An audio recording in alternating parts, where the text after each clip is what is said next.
24-year-old Brandy Hungerford was a knockout exotic dancer whose sexual charisma made her a strip club sensation. It wouldn't be uncommon for somebody to make $1,000 a night. She found love in the muscular arms of 23-year-old Robert Lemke. They were both in perfect shape. So when they saw each other, it would have been explosive. But their scorching love affair would be overshadowed by a shocking crime. One of the maids saw a white male subject laying on the floor in a pool of blood. As investigators work to discover the truth, they unravel a tangled web of lust and greed. He was carrying around jewelry that was valued at $2 million. That cost one of Arizona's most rich and famous businessmen his life. This wasn't just any white male laying in a hotel room. He was a well-known person in the valley. You know, everybody knew his name. And may have caught Brandy, too. His propensity for violence led us to be concerned for Brandy's safety. Is she another victim that we don't know of?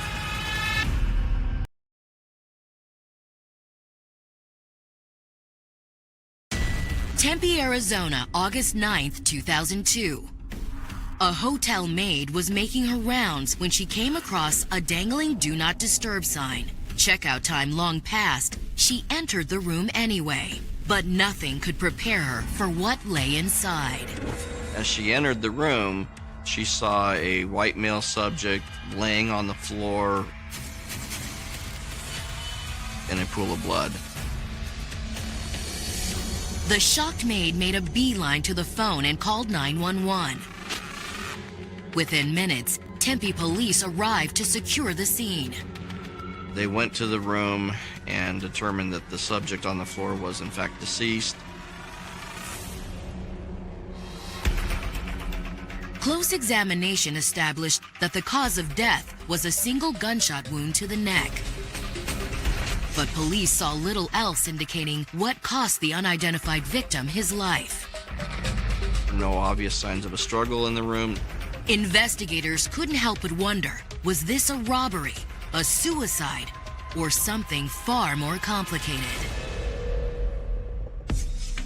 Like many other residents of Grand Rapids, Michigan, Jerry and Sandy Hungerford saw the quiet Midwestern town as an ideal place to raise a family. After several years of trying to get pregnant, the couple decided to adopt and brought 2 newborn South Korean siblings into their lives. The little boy and girl were the new parents' pride and joy. They named their smiling little girl Brandy Lynn. An adorable and precocious Brandy quickly became Daddy's little girl. She had a very special relationship with him. She was a cute little girl, and she basked in his attention. But then something unexpected happened. The Hungerfords had a biological child of their own, and then another. In a few short years, Brandy went from being the golden child to just one of several vying for her daddy's attention. For a long time, she and her little brother were the only kids in the house. She did not like losing that prime position. The competition at home drove Brandy to be the best at everything, both at school and at home. She helped out in any way she could, especially with the younger kids, getting them to school. But as Brandy blossomed into a young woman, she began to get a whole new kind of approval. Her exotic beauty made her a magnet for the boys at school. Brandy quickly learned how to use her physical assets and get the attention she craved. She had the long, thick hair, a very pretty face. Brandy and I would go out a lot together on the weekends, and I saw her interact with boys. A lot of random hookups. But in 1995, Brandy's life was about to change. When her father got a new job, the family traded frigid Grand Rapids for warm and sunny Tempe, Arizona. In Tempe, 19-year-old Brandy enrolled in college, but keeping her mind on her studies wasn't easy. The warm Arizona sun gave Brandy an excuse to show off her curves, and she reveled in the attention. When she could suddenly live year-round with very little clothes on, it would have been feeling like suddenly she had a magic power. Brandy reveled in the attention. Her family's new life in Tempe felt like a perfect fit. But then tragedy struck. Doctors diagnosed Brandy's dad with lung cancer, and the prognosis was not good. They basically gave him, I think, 3 months to live. Brandy was devastated. A big part of her was being a daddy's girl, and daddy is now terminally ill. Brandy dropped out of college and went searching for a job to help pay for escalating medical bills. After a series of dead ends, she answered a job posting for adult models. She went to try out for it, and it turned out to be for stripping for men. Brandy was surprised to discover that she liked exotic dancing. In fact, she loved it, and the customers loved her right back. Brandy had found her true calling. Not only was she getting the male attention she craved, she was making more money than she ever dreamed of. I think the lure of the money can engulf somebody into the stripping type of job. It wouldn't be uncommon for somebody to make $1,000 a night. At just 24, Brandy was a top earner on the stages of Tempe's strip club scene, and Brandy selflessly shared the money she made with her parents. With the growing mountain of medical bills, Brandy's contribution was a godsend. Her mother could only remind her little girl to stay safe and hope that nothing bad would happen to her. I'm sure maybe she would tell her to be careful, that sort of thing. It was a win-win. Knowing she was helping the family meant the world to Brandy. And the feeling of power over men that stripping gave her was the ultimate high. Brandy put pretty much all of her identity into her sexuality. She was learning a lot about herself, exploring, being adventurous. She was definitely a risk taker. And it was while she was working the stripper pole that Brandy met the man who would change her life in ways she never imagined. A handsome 23-year-old male exotic dancer named Robert Lemke. Unlike Brandy, Robert spent much of his childhood in Tacoma, Washington's petty crime underworld. By the time he was a teen, Robert was hustling and dealing drugs full-time. Robert started getting in trouble before he became an adult. He had some weapons charges and other mischief that he was involved in. By age 20, Robert was well known by the local police. Seeing the writing on the wall, he decided to pick up stakes and relocate. He decided to come down to Arizona. In 1999, Robert chose Tempe as the sun-soaked new location to start over. And instead of dealing drugs, he quickly discovered he could make money off his handsome good looks. Soon after arriving in Tempe, Robert began working as a male stripper. Once the cash began to flow his way, Robert began running his own escort business. But the ambitious young man wanted more. Robert Lemke probably could be described as a bit of a playboy. He wore Rolex watches, he drove a newer Cadillac, and he wanted to project this particular image to those around him that he was larger than life and very successful. Robert's good looks and air of confidence drew everyone in, especially Brandy Hungerford. When the two sexy performers met in 2000, one shared look was all it took. They were both in perfect shape. So when they saw each other, it would have been explosive. They were attracted to each other quickly and deeply. To Robert, Brandy was a dream come true. Not only was she the most beautiful and successful dancer in the club, she was also ambitious and daring. Brandy loved to party and would try anything once. Robert had found his match. Together, they found that they enjoyed each other's company and they were able to have a relationship with each other. And the couple's sex life was erotic and intense. For the first time in her life, Brandy's insatiable appetite for male attention was satisfied. With Robert by her side, Brandy was on top of the world. But it all fell apart in October of 2001, when her father passed away from lung cancer. Her world had just come crashing down. With her father gone, Brandy no longer needed to pretend that the money she made bearing it all was going to a good cause. Robert became her whole world. They were now closer than ever and planning a future together. She seemed to be very wrapped up in this guy, and that was all that mattered. And Robert had big plans for their future. A little past 1 year after they began dating, he confided to Brandy that he'd come up with a foolproof way to make them both rich beyond their wildest dreams. It was planned out, and ultimately, whatever they needed to do is what they were going to do. Coming up, Arizona police ramp up their investigation with a shocking realization. The unknown victim isn't just another John Doe. He's a local celebrity. This wasn't just any white male laying in a hotel room. And a deeper look confirms that his death had a witness. The question then becomes, who is this person and what is her relationship to him? You know, we knew that we had a big case on our hands.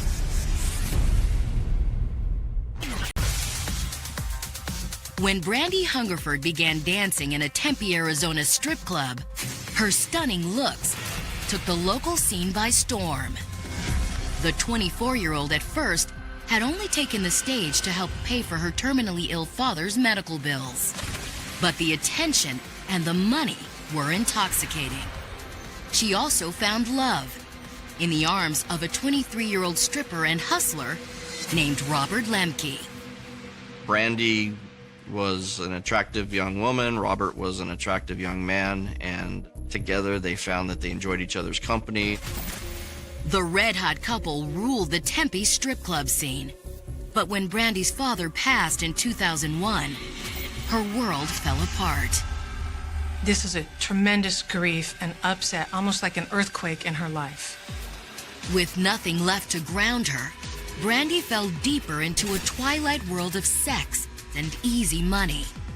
The only constant in her life became stripping for cash and spending every minute she could with Robert. Her ambitious young hustler boyfriend fancied himself a local kingpin with Brandy as his queen.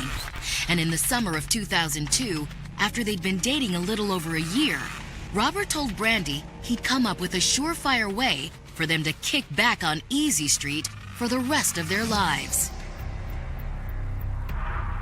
On August 9, 2002, Tempe, Arizona police responded to a 911 call from a local hotel, where a man's body had been found in one of the rooms. One of the maids saw a white male subject laying on the floor in a pool of blood. Detectives quickly determined that a single gunshot wound to the neck cost the victim his life. There was an empty shell casing found on the floor of the hotel room. There was no gun found, however. Not only was there no sign of a murder weapon, the room itself was eerily empty of identifying possessions of any kind. Here's a man in a hotel room, and there's virtually no belongings in the room. Where are the belongings? But as soon as detectives turned the body over, they knew that they wouldn't need ID to put a name to the lifeless face. Shocked investigators instantly recognized the John Doe as local businessman Rick Chance. Thanks to a string of catchy TV commercials in which he appeared front and center, the 44-year-old entrepreneur was a household name throughout the area. This wasn't just any white male laying in a hotel room. This was a man who was locally famous. In fact, he was famous around several states because he did his own advertising. He was all over TV. Could Rick's death have been a suicide? Handsome, wealthy, and popular, Rick had everything to live for. And from the angle of the gunshot and the lack of a weapon, detectives quickly ruled out suicide. If this had been a suicide, there would have been a gun found along with the shell casing. So it's a pretty safe assumption that this is probably a homicide. Rick's expensive pinky ring and wallet full of cash made a robbery homicide appear equally unlikely. Puzzled investigators wondered if this wasn't a suicide or a stick-up, what was it? Police canvassed the hotel confident that someone must have heard the gunshot or seen an assailant flee the scene. But no one investigators spoke to had noticed anything out of the ordinary. There didn't seem to be any witnesses, so that just added to the mystery. Rick Chance had a well-earned reputation as a generous and charitable businessman, always willing to lend a helping hand. But when detectives reached out to Rick's family and friends, they quickly discovered there was a lot more to the local celebrity than first met the eye. The public persona of Rick, this larger-than-life figure, but in private, he was a very different person. The visible Rick was a do-right, self-made success who generously gave back to charity. But as police asked around, they learned that Rick had a weakness for women. In fact, his wandering eye had torpedoed 3 marriages. Rick liked the women, and they liked him, and sometimes that led him to make poor decisions. And Rick's restless pursuit of women hadn't just cost him 3 wives.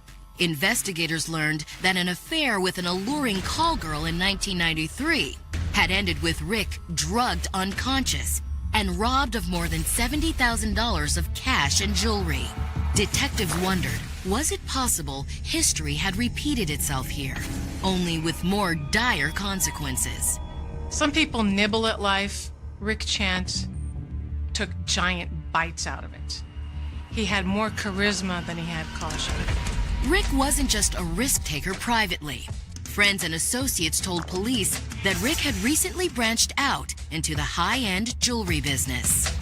He was always looking for another challenge, something to ignite that creative spark. And that wasn't all. Detectives learned that Rick had recently been contacted by an anonymous jewelry buyer interested in purchasing a large amount of expensive jewels.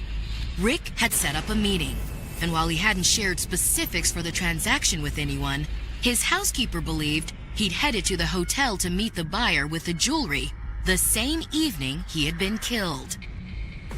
He was carrying around jewelry that was valued at somewhere around $1 million to $2 million. For police, it was a clear motive. Had Rick's killer left his wallet, but taken the jewels? To find out, police would need to learn the identity of the mysterious buyer he'd supposedly been meeting. It really was a mystery, so that kind of started the investigation into trying to determine what happened. An examination of Rick's credit card records put him at the hotel the night before his body was found. Police rushed to the manager's office to secure surveillance footage from the hotel lobby. The next piece of the puzzle was to go and review the surveillance footage from the front desk area of the hotel. Sure enough, when investigators fast-forwarded to the correct time, there was Rick, alive, well, and checking in. The surveillance footage from the lobby of the hotel, Rick is clearly standing at the desk, conducting the business of obtaining a room. In the video, Rick was wearing the same clothes police found him in, and holding a bag that had been nowhere to be found when detectives processed the bloody murder scene. It appeared to be a gym-type bag. The interesting part was, though, that bag was not found in the room after Rick had died. And as the grainy video footage continued to play back, police noticed one more detail. Rick Chance is checking in, and 18 inches from him is a beautiful young woman. Detectives wondered, was Rick's mysterious companion a business contact, a girlfriend, or a recent conquest? And where was she now? Who is this person, and what is her relationship to him? Is she another victim that we don't know of? There are just so many unanswered questions. Wherever she was, this sexy, mysterious woman just may have been the last person to see Rick Chance alive. Coming up, police reach out to local media to learn the identity of their mystery woman. I was sitting there watching TV. I exclaimed, "Oh my goodness, that's Brandy."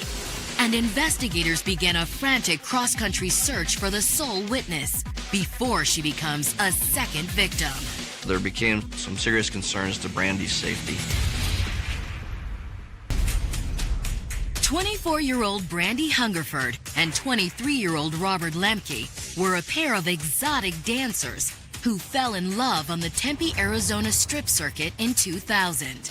Brandy's beauty, ambition, and hard-partying ways were the perfect fit for Robert's insatiable lust for good times, wealth, and success. Robert and Brandy were drawn to each other through mutual attraction, a lot of the same interests in their professions and their lifestyles. When Brandy's doting father succumbed to cancer, Robert became her whole world. In her grief, Brandy jumped headlong into a wild lifestyle of sex and easy money. There's so much cash available that you can really go down in a spiral chasing that next dollar. In the summer of 2002, Robert told Brandy he'd come up with a foolproof way for them to get rich quick. But as police were discovering elsewhere in Tempe, sometimes striking it rich meant becoming a human target. Local entrepreneur Rick Chance was discovered in a budget hotel room, dead from a single gunshot wound to the neck. And Tempe detectives were at a loss to explain what happened. The lack of a weapon on the scene made suicide unlikely, and a wallet full of money ruled out armed robbery.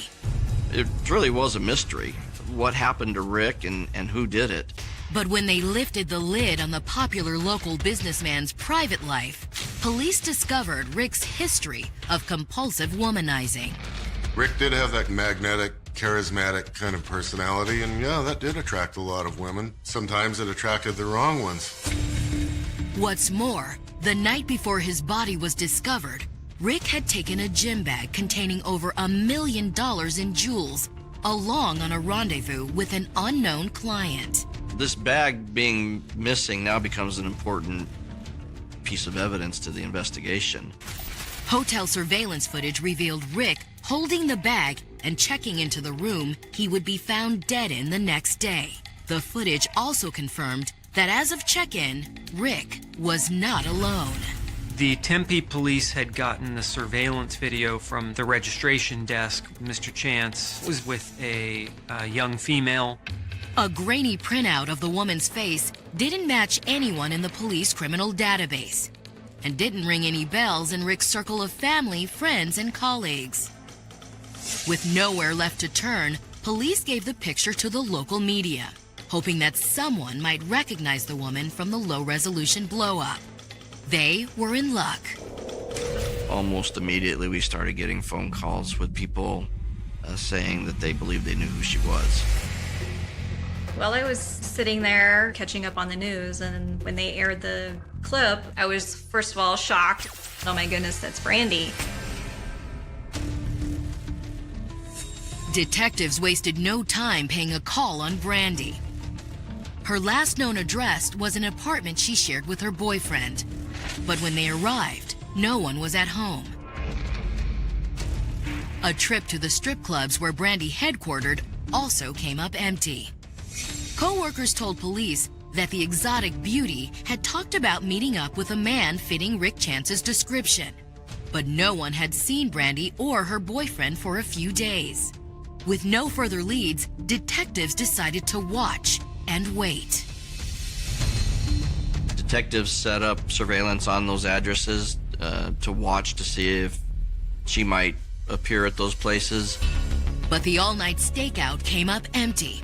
Instead, detectives got help answering a few of their toughest questions from an unexpected source: a surprise visitor. A woman came into the police station and said that she knew who the girl was in the photograph, and then identified herself as Brandy's mother. Brandy's mother was a good person, and she was heartbroken to see her daughter's face on TV and overcome with worry, of course. Brandy's mother said that ever since the family moved to Tempe, her little girl had grown apart from her. Brandy had moved out soon after she became a stripper. Once her father died, Brandy had hardly been in contact with her. All Brandy's mom knew was that she had a boyfriend named Robert. Brandy's mom swore her daughter couldn't commit murder. But could her boyfriend have been able to? Police needed to find out. When they canvassed Tempe's strip club scene and asked about Brandy's boyfriend, detectives found a few members of the usually tight-lipped adult entertainment community concerned enough about Robert's bad attitude to talk. Robert, they were told, had a thing for guns. He was fascinated with weapons and started collecting them and using them. And he was fascinated with violence. And Robert used and abused illegal steroids that made his temper explode. Robert Lemke, through the use of steroids, kind of developed a volatile, aggressive personality. He was friendly with those with whom he associated, but he could become angry quite easily. Police quickly reached out to other states and agencies to try to get a grasp on the full breadth of Robert's life on the margins. A fax from Washington State confirmed that when they caught up with Robert, they would have plenty to talk about. After running Robert's name through the system, we found that he had outstanding warrants out of the state of Washington. Robert hadn't moved to Arizona looking to turn over a new leaf. The young hustler left his hometown just a few steps ahead of the law. Robert Lemke was not going to move to Arizona and become a golf pro. He knew people in the underworld. He knew people in the sex trade. He knew people he could get illegal guns from. He knew people he wanted to enter into criminal deals with. Things were done Robert's way, and there was no discussion about it. A stripper ex-girlfriend of Robert's told investigators that the day after the murder, the swaggering hustler said he'd hit the jackpot with a load of valuables. Robert had told her that he had robbed somebody and taken some jewelry. Detectives had little doubt that Robert's big score was Rick Chance's $1 million bag of precious stones. But what about Brandy's role? Robert's ex told investigators Robert hadn't mentioned Brandy at all. In fact, no one had seen Brandy since the hotel surveillance footage was shot. Detectives wondered, had Robert gone into a jealous rage, killed Rick, and then turned the gun on Brandy? Robert had a history of violence. Rick Chance was dead, and so there became some serious concerns to Brandy's safety. Coming up, detectives race against the clock to catch Robert red-handed and find out if Brandy is still alive. Robert's propensity for violence led us to be concerned for Brandy's safety. And halfway across the country, a chance encounter leads to a dramatic confrontation. And I just remember this guy jumping literally off the ground like a cat, 3 feet in the air, and taking off running. Gorgeous 24-year-old exotic dancer Brandy Hungerford had taken the Tempe, Arizona club scene by storm. But her life had spiraled out of control in the wake of her father's death in 2001. Brandy fell in love with a volatile 23-year-old stripper and street hustler named Robert Lemke and plunged headlong into Robert's underground world of drug deals and shady get-rich-quick schemes. She was learning a lot about herself, exploring, being adventurous. She was definitely a risk taker. When wealthy businessman and jewelry dealer Rick Chance was found shot dead in his hotel room, police discovered over $1 million in precious stones had gone missing. A surveillance tape showed Rick checking in with a sexy young woman hanging on his arm. And a circulated photo still revealed that the woman was Brandy. The Tempe police had gotten the surveillance video of Mr. Chance at the registration desk with a young female. Well, I was sitting there at home watching TV when they aired the clip. Oh my goodness, that's Brandy. Detectives learned that in the days after the killing, Robert was heard bragging about a big score. But no one, not even her mother, had eyes or ears on Brandy. Given Robert's history of violence, police couldn't help but wonder, had Robert taken Rick's life and his gems? And was beautiful Brandy an accomplice or another victim?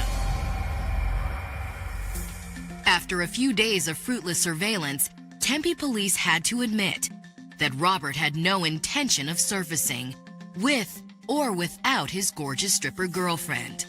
The only thing detectives knew for sure was that Robert could be anywhere. Get across the border into Mexico.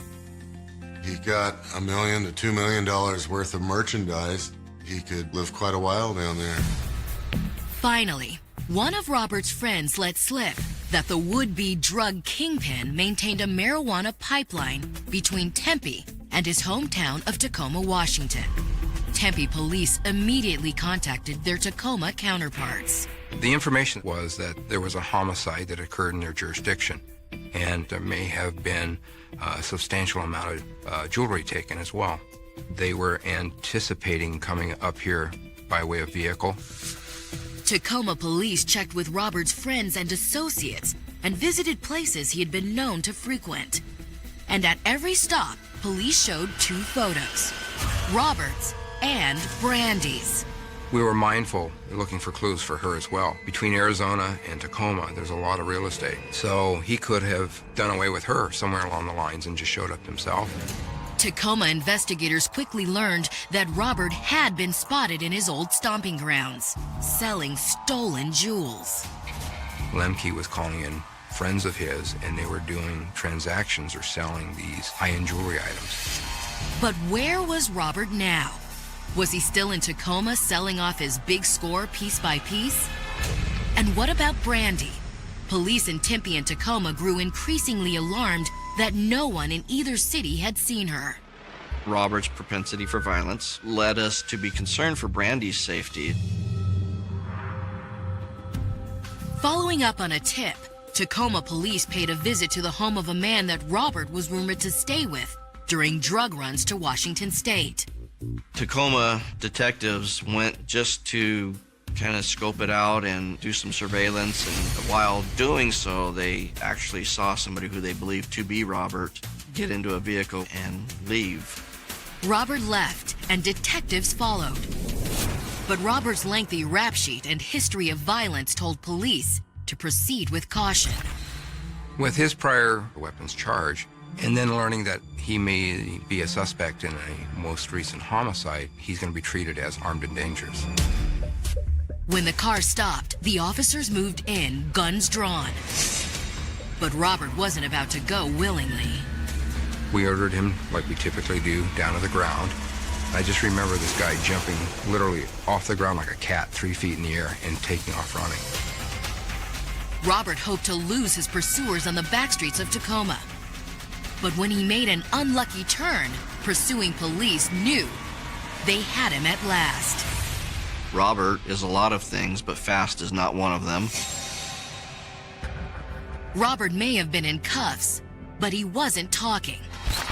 Police still had no idea where Brandy was, and if she was even alive. At the point that Robert was taken into custody, Brandy had not been located yet.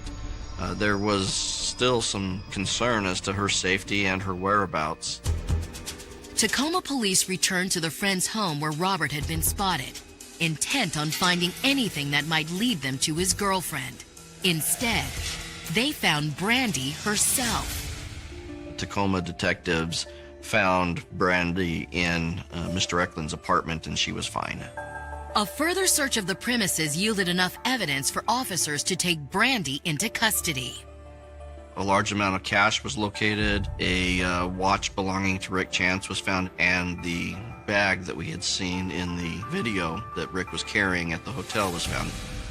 At that point, we believed that we had enough to charge Brandy Hungerford and Robert Lemke with murder.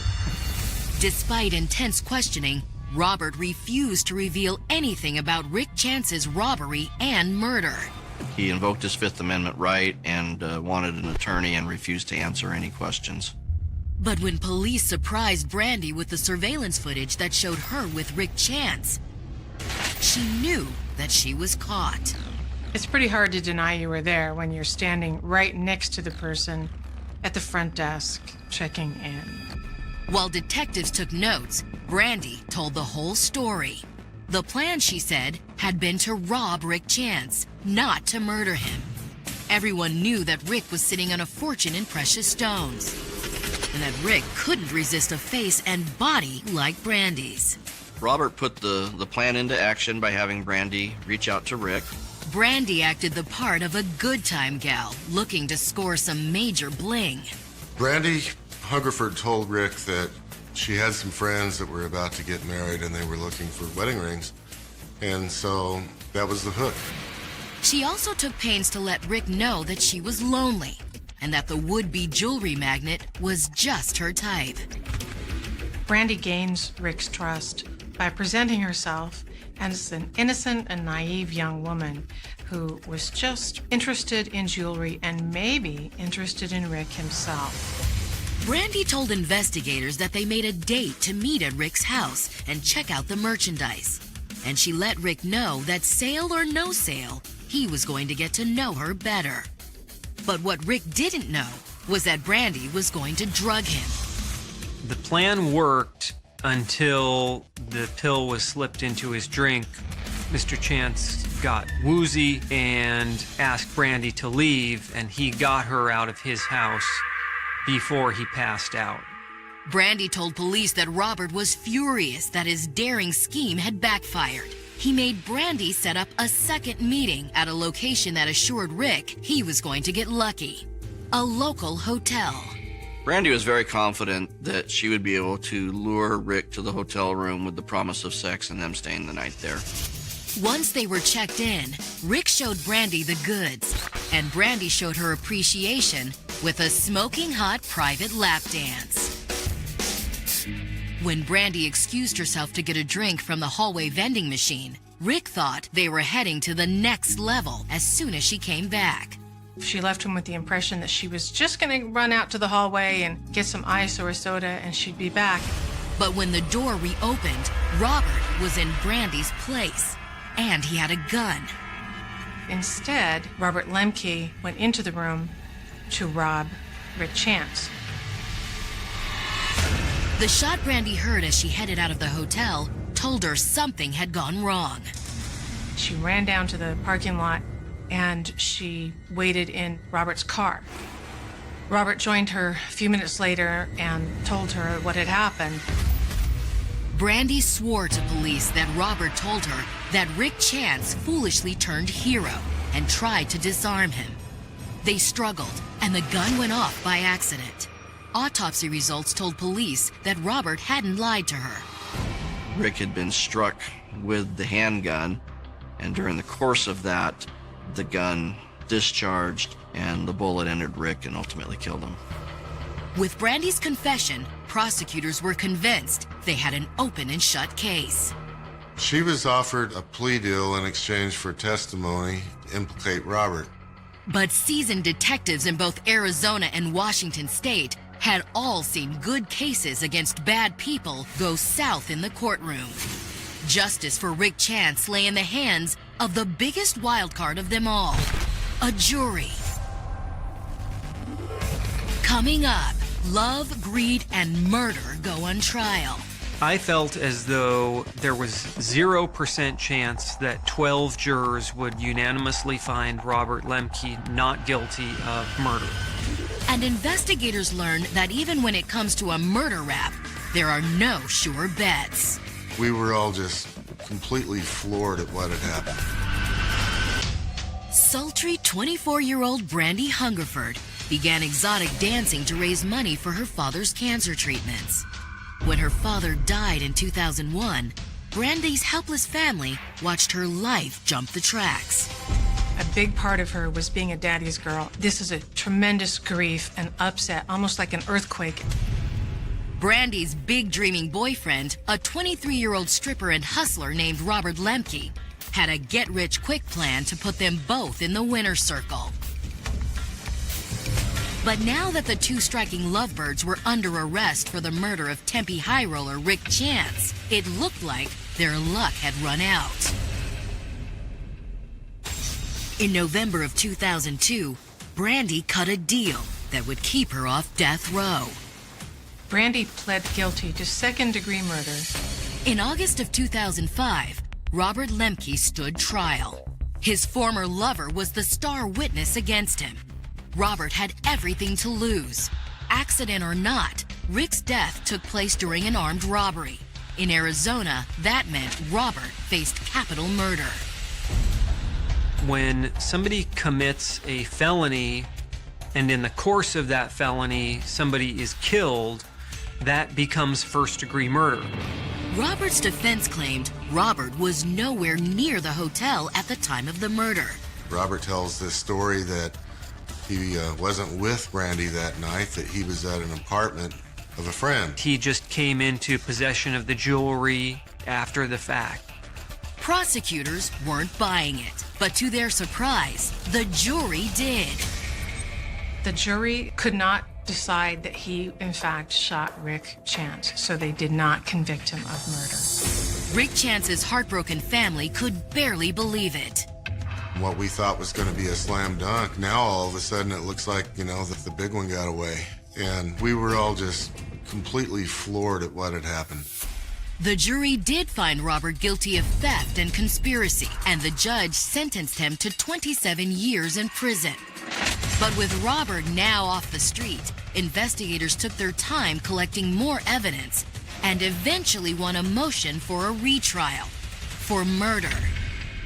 There was ultimately no basis in concluding that the state couldn't retry the first-degree murder charge. A new surveillance tape tied Robert directly to the crime scene.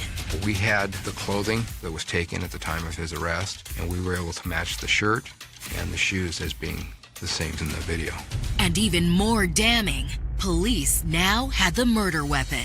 The gun that was ultimately found, ballistics from that gun matched the bullet removed from Mr. Chance's body. In September of 2007, Robert opted to plead guilty. He was sentenced to an additional 25 years to life.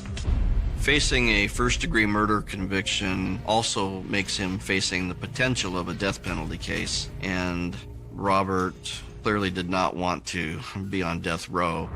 For the family of Rick Chance, it was a case of better late than never at all. After the experience of wondering whether or not justice will ever be secured, at that point you're happy to get a conviction. To Brandy Hungerford and the family who still supported her, her sentence was a tragic reminder of the high price of passion. I don't believe Brandy is a cold-hearted killer. I believe she does have a heart in there, as misguided as it might have been.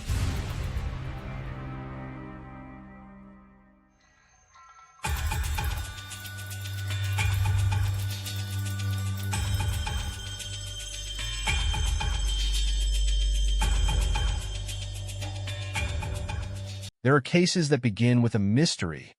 Others begin with a crime scene, a missing person, or a body discovered somewhere no one expected it to be. But the story of Gabriel Daniel Fernandez begins with something more difficult to understand. Warnings. Before Gabriel died, people had already seen signs that something was terribly wrong. A teacher noticed abnormalities. A security guard saw injuries that raised enough concern for him to contact 911. Child protection authorities received reports involving Gabriel. Police became involved at different points. There were indications that the child was not safe. And yet, despite those warnings, Gabriel remained in the environment where the abuse was taking place. That contradiction sits at the center of this case. It is what makes the story of Gabriel Fernandez more than a story about a single act of violence. It is a story about a child who, according to evidence later presented in court, endured months of systematic abuse before the final assault left him unconscious. It is also a story about the difference between seeing a warning sign and actually being able to protect the person behind it. Gabriel Daniel Fernandez was born on February 20th, 2005, in California. He was 8 years old when his life ended in Palmdale in Los Angeles County. In 2012, when Gabriel was 7, he moved to live with his mother, Pearl Cynthia Fernandez, and her boyfriend, Isaro Aguirre. Aguirre had previously worked as a security guard. From the outside, the arrangement was a family living situation. But according to the evidence that would emerge years later, the home became the setting for a prolonged period of violence, deprivation, humiliation, and confinement. The details are difficult to absorb, but they are essential to understanding why prosecutors eventually characterized Gabriel's death as murder involving torture. The abuse was not described as one moment of anger that suddenly became fatal. Evidence presented in the case indicated that Gabriel had been beaten repeatedly. He was burned with cigarettes and hot objects, He was shot with a BB gun. He suffered from starvation and malnutrition. He was forced to consume substances that should never have been given to a child, including cat feces and his own vomit. He was restrained, sometimes with his hands and feet tied and his mouth covered. He was confined in a small closet-like space and forced to sleep there instead of sleeping in a normal bed. He was also made to wear girls' clothing as punishment. Prosecutors argued that Aguirre particularly hated Gabriel because he believed the boy was gay. That was the prosecution's explanation concerning motive, and it should be distinguished from the broader body of evidence describing the abuse itself. Whatever the explanation for the violence, the documented pattern was devastating. Gabriel was a child living in an environment where punishment had become systematic and where physical suffering was apparently repeated over time. Yet the most disturbing part of the case would not emerge solely from the evidence of what happened inside the home. It would come from what happened outside it. Gabriel was not completely hidden from the people and institutions that could have recognized that he was in danger. His teacher noticed signs that something was wrong and made a report to authorities. A security guard saw suspicious injuries on Gabriel and contacted 911. Child protection authorities received reports concerning the boy. There were interventions. There were points at which people outside the household became aware of concerns surrounding Gabriel. And still, Gabriel returned to the same environment. That is the question that would remain long after the criminal proceedings were finished. How could a child be surrounded by warning signs and still not be protected? It is tempting, when looking backward from a tragedy, to imagine that every warning should have been obvious and every decision should have been easy. But the significance of Gabriel's case lies precisely in the accumulation of those warnings. Each report, each observation, and each intervention existed within a larger system that was supposed to protect children from abuse. The eventual investigation would examine what those people knew, what they did, and what ultimately failed. But on May 22, 2013, there was no longer time for another warning. Gabriel's condition became critical. Emergency personnel arrived at the home in Palmdale and found the 8-year-old unconscious. What they encountered was evidence of catastrophic physical injury. Gabriel had suffered a fractured skull and multiple broken ribs. His body showed burns and bruises. He had lost teeth. BB pellets were found embedded in his body, including in the area of his groin. Gabriel was taken to the hospital, but the injuries were too severe. He was declared brain dead. 2 days later, on May 24, 2013, Gabriel died. He was 8 years old. His death was associated with blunt force trauma in the broader context of prolonged abuse and neglect. With Gabriel's death, the nature of the case changed. What had previously involved reports of possible child abuse became a homicide investigation. Pearl Fernandez and Isaro Aguirre were arrested.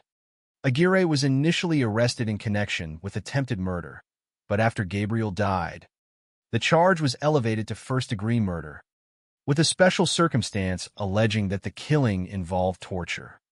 The case would eventually become one of the most closely examined criminal cases in Los Angeles County. But before the courtroom, before the verdict, before the sentence, there was the child at the center of everything. Gabriel was not a case number. He was not merely a name on a police report or a photograph presented as evidence. He was an 8-year-old boy who should have been protected by the adults around him. Instead, the evidence presented later showed that he had endured months of abuse before his final hospitalization. His death would lead prosecutors, courts, investigators, and the public to examine not only the actions of the two people responsible for his care, but also the failures surrounding the warnings that came before his death. In the years that followed, social workers involved in handling Gabriel's case would face criminal allegations concerning their conduct. Those charges were later dismissed, and a California appellate court concluded that, under the circumstances, the failure to remove Gabriel from the home was insufficient to establish criminal liability for child abuse. Some law enforcement personnel involved in the case also faced internal discipline. The child welfare system in Los Angeles County would undergo significant reforms. But none of those consequences could change what had already happened. Gabriel was gone. The warnings had existed, but they had not been enough to save him. And that is where this story truly begins. Not with the final blow, not with the courtroom, and not with the sentence imposed years later, but with a question that would follow the case from the first investigation to its final legal consequences. When the signs of danger are already there, what happens when the people responsible for protecting a child fail to act in a way that keeps that child safe? To understand Gabriel Fernandez's death, we have to go back to the beginning, not only to the final days of his life, but to the child he was before his name became associated with one of California's most disturbing cases of child abuse and murder. Gabriel Daniel Fernandez was born on February 20th, 2005, in California. By the time his story became a homicide case, he was 8 years old. But the number attached to his age tells only the simplest part of who he was. Before the investigations, before the courtroom, before prosecutors described the circumstances of his death, Gabriel was a child living within a family structure that would eventually become the center of one of the most disturbing child abuse cases in California. To understand what happened to him, it is necessary to begin with the basic circumstances of his life and the people with whom he lived. In 2012, when Gabriel was 7 years old, he moved to live with his mother, Pearl Cynthia Fernandez, and her boyfriend, Isaro Aguirre. Their home was in Palmdale in Los Angeles County. Aguirre had previously worked as a security guard. At first glance, these details may appear ordinary. A child living with his mother and her partner. There was nothing in those simple facts alone that could explain what would eventually happen. Yet according to evidence later presented in court, the environment inside that home became increasingly abusive. The significance of the case lies partly in the fact that the violence did not emerge as an isolated incident at the very end of Gabriel's life.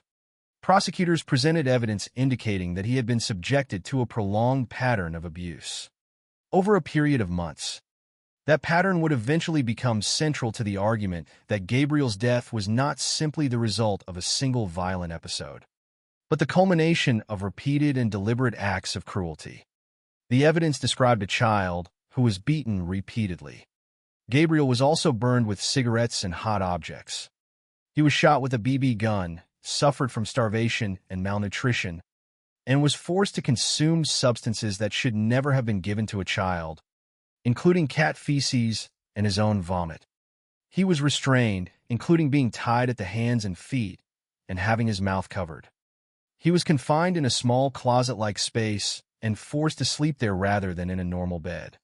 These details would later be presented in court not as separate, unrelated incidents, but as parts of a larger pattern. The distinction is important because the prosecution's case depended heavily on demonstrating the prolonged nature of what Gabriel experienced. His suffering was described through accumulated evidence: physical injuries, deprivation, confinement, humiliation, and repeated violence.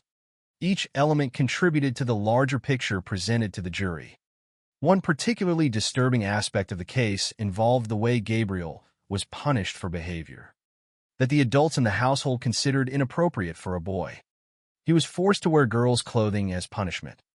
Prosecutors argued that Aguirre particularly hated Gabriel because he believed the child was gay. This was presented as part of the prosecution's explanation of the motivation behind Aguirre's treatment of the boy. It is important, however, to distinguish an argument about motive from the established facts concerning the abuse itself.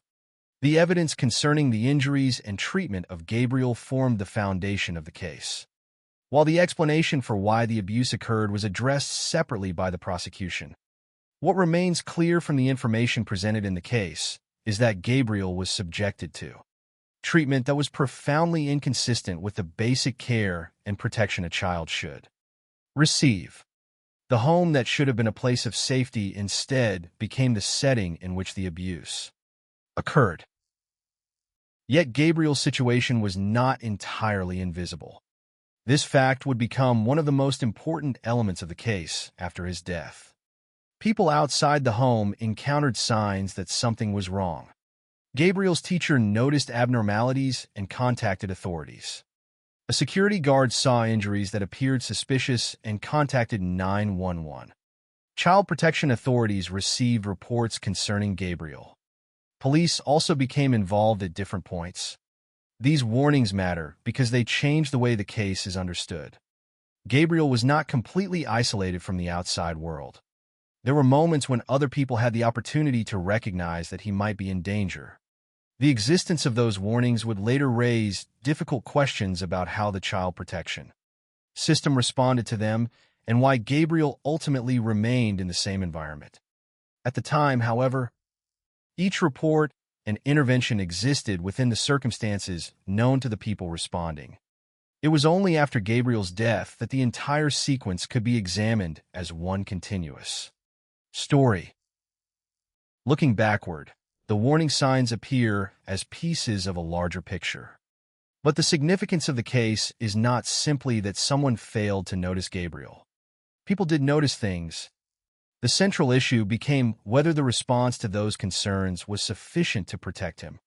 That distinction would later become especially important when the handling of Gabriel's case by social workers and other authorities came under scrutiny. The criminal allegations against social workers would eventually be dismissed, and a California appellate court would conclude that, under the circumstances, the failure to remove Gabriel from the home was not enough to establish criminal liability for child abuse. But those later legal findings did not erase the fact that multiple warnings had existed before. Gabriel died. By the time the final events occurred, Gabriel had been living in this environment for months. The abuse described by prosecutors had become severe. His physical condition deteriorated. And eventually, on May 22, 2013, the situation reached a critical point. Gabriel was 8 years old. Emergency personnel were called to the Palmdale home and found him unconscious. The injuries discovered afterward were devastating: a fractured skull, multiple broken ribs, burns, bruises, missing teeth, and BB pellets embedded in his body, including in the area of his groin. Gabriel was taken to the hospital, but the damage was too severe. He was declared brain dead. On May 24th, 2 days after the emergency incident, Gabriel died. His death was associated with blunt force trauma in the broader context of prolonged abuse and neglect. At that moment, the life of an 8-year-old boy became the subject of a homicide investigation. Pearl Fernandez and Isaro Aguirre were arrested. The focus of the case shifted toward determining responsibility for Gabriel's death and understanding what had happened inside the home during the months leading up to it. For investigators and prosecutors, the question would not simply be what caused Gabriel's final injuries. The broader question was how those injuries fit into the history of abuse that had already been documented. For the public, another question became impossible to ignore. How could a child who had shown signs of suffering to teachers, authorities, and other adults remain in the same environment until the abuse became fatal? Gabriel's story therefore exists on 2 levels. On one level, it is the story of a child who was subjected to prolonged physical abuse and ultimately died from catastrophic injuries. On another, it is the story of a system confronted with warning signs and forced, after his death, to examine what had been done with them. Gabriel's name would eventually become closely associated with those institutional failures. But before he became a symbol, he was simply Gabriel, an 8-year-old child whose life ended in Palmdale in May 2013. The years that followed would bring arrests, criminal charges, a highly scrutinized trial, and severe sentences for the adults held responsible. Yet all of those events came later. First came the months in which the abuse was taking place, and the warnings that appeared along the way. To understand why prosecutors would ultimately describe Gabriel's death as the culmination of torture, the story must now move directly into those months and examine the pattern of abuse that transformed his home from a place where a child should have been protected into the setting of his suffering. The most disturbing part of Gabriel Fernandez's story is not a single moment that suddenly became violent. It is the pattern. According to the evidence presented in the case, Gabriel endured months of abuse before the injuries that ultimately ended his life. The violence was described as repeated, systematic, and severe. For an 8-year-old child, the home that should have provided safety instead became the place where physical punishment, deprivation, confinement, and humiliation were imposed upon him. Understanding that pattern is essential because it explains why prosecutors later argued that Gabriel's death was not simply the consequence of one uncontrolled outburst. They presented it as the culmination of prolonged abuse that had already caused extensive physical and psychological suffering. Gabriel had been living with his mother, Pearl Cynthia Fernandez, and her boyfriend, Isaro Aguirre, since 2012, when he was 7 years old. During the months that followed, according to evidence later presented in court, his treatment became increasingly brutal. He was beaten repeatedly. He was burned with cigarettes and hot objects. He was shot with a BB gun. He was deprived of adequate food and suffered from malnutrition. He was also forced to consume substances that were entirely inappropriate for a child, including cat feces and his own vomit. These were not ordinary forms of discipline. They were acts that prosecutors would later use to establish the extraordinary severity and prolonged nature of the abuse. Gabriel was also subjected to restraint and confinement. Evidence described him being tied at the hands and feet and having his mouth covered. He was confined in a small closet-like space and forced to sleep there rather than in a normal bed. The image created by these facts is not simply one of physical violence, but of control. Gabriel's ability to escape, resist, or even communicate was restricted. The place where a child should have been able to sleep became a place of confinement. The adults responsible for his care were, according to the prosecution's evidence, also responsible for the conditions in which he suffered. Another element of the abuse involved humiliation and punishment connected to gender. Gabriel was forced to wear girls' clothing as punishment. Prosecutors argued that Aguirre particularly hated Gabriel because he believed the child was gay. This was the prosecution's argument concerning part of Aguirre's motivation. It is important to keep that distinction clear. The evidence of the abuse itself and the prosecution's interpretation of the motive are not identical things. The pattern of injuries and mistreatment was presented as evidence, while the explanation for why Aguirre behaved in this way was argued by the prosecution. What the case established through the criminal proceedings was the extraordinary extent of the violence inflicted upon Gabriel and the responsibility attributed to those involved. The abuse also involved deprivation. Gabriel suffered from starvation and malnutrition, which meant that the violence was not limited to physical attacks. Basic needs were withheld as part of the environment in which he was living. A child depends entirely upon adults for food, shelter, medical care, and protection. Gabriel was dependent upon the adults around him, yet according to the evidence presented later, those same adults subjected him to conditions that damaged his body and placed him in increasing danger. The different forms of abuse, therefore, cannot be viewed separately. The beatings, burns, BB gun injuries, deprivation, forced consumption, confinement, restraints, and humiliation formed a broader pattern. That pattern became one of the central elements of the prosecution's case against Aguirre. Prosecutors argued that Gabriel had been treated not simply as a child being punished, but as an object of prolonged cruelty. The word torture would eventually become legally significant in the case. When Aguirre was prosecuted, the charge included a special circumstance alleging that the murder involved torture. For the prosecution, the history leading up to Gabriel's death was critical to demonstrating that the final violence did not exist in isolation. It was part of a much longer sequence. Yet there was another dimension to Gabriel's suffering that would make the case especially difficult to understand. The signs of abuse did not remain entirely inside the home. Other people saw indications that something was wrong. Gabriel's teacher noticed abnormalities and contacted authorities. A security guard saw suspicious injuries and contacted 911. Child protection authorities received reports concerning Gabriel. Police became involved at different points. These facts create an uncomfortable contrast. On one side was a child who was suffering. On the other were people and institutions outside the home who had opportunities to encounter signs of that suffering.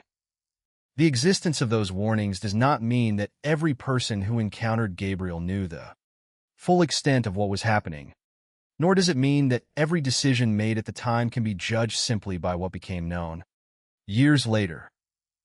But it does mean that Gabriel's case was not one in which nobody ever saw anything unusual.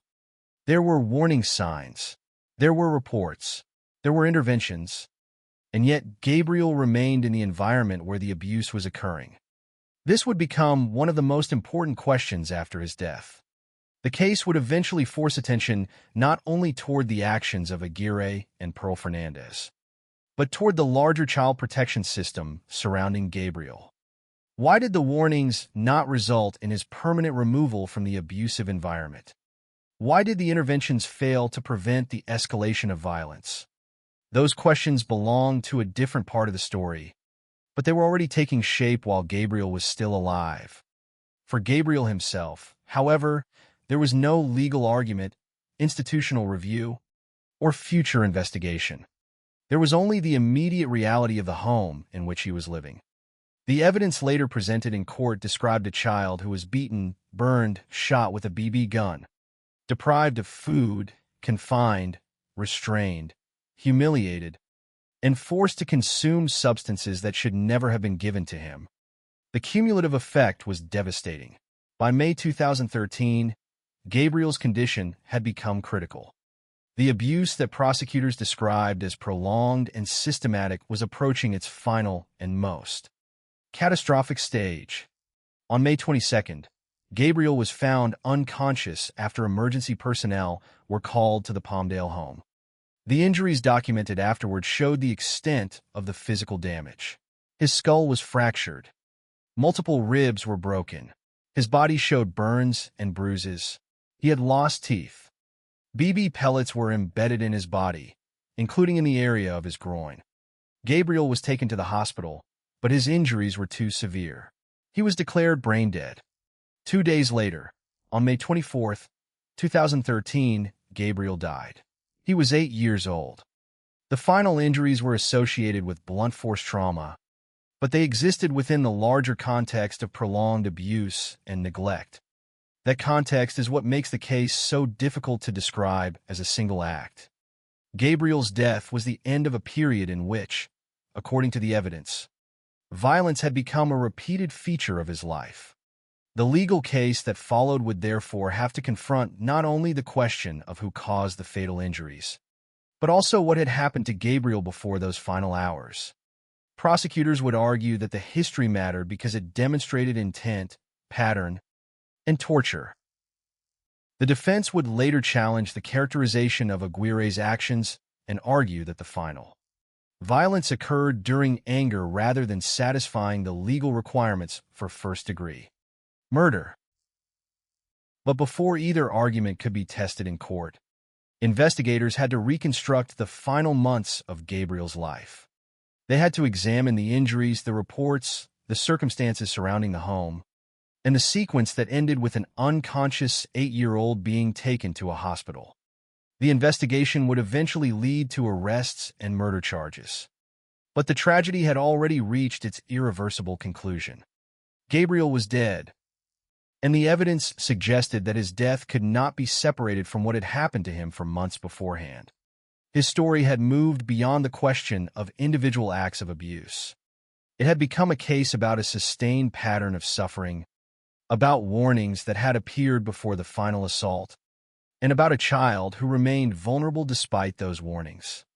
The next stage of the story would examine what happened once Gabriel was gone, how the investigation turned toward Isaro Aguirre and Pearl Fernandez, how the allegations were transformed into murder charges, and how prosecutors began building the case that the violence inflicted upon Gabriel was not merely abuse that ended in death, but torture culminating in first-degree murder. After Gabriel Fernandez died, The investigation would focus inevitably on the final violence that had left an 8-year-old boy unconscious. But the case could not be understood through the final hours alone.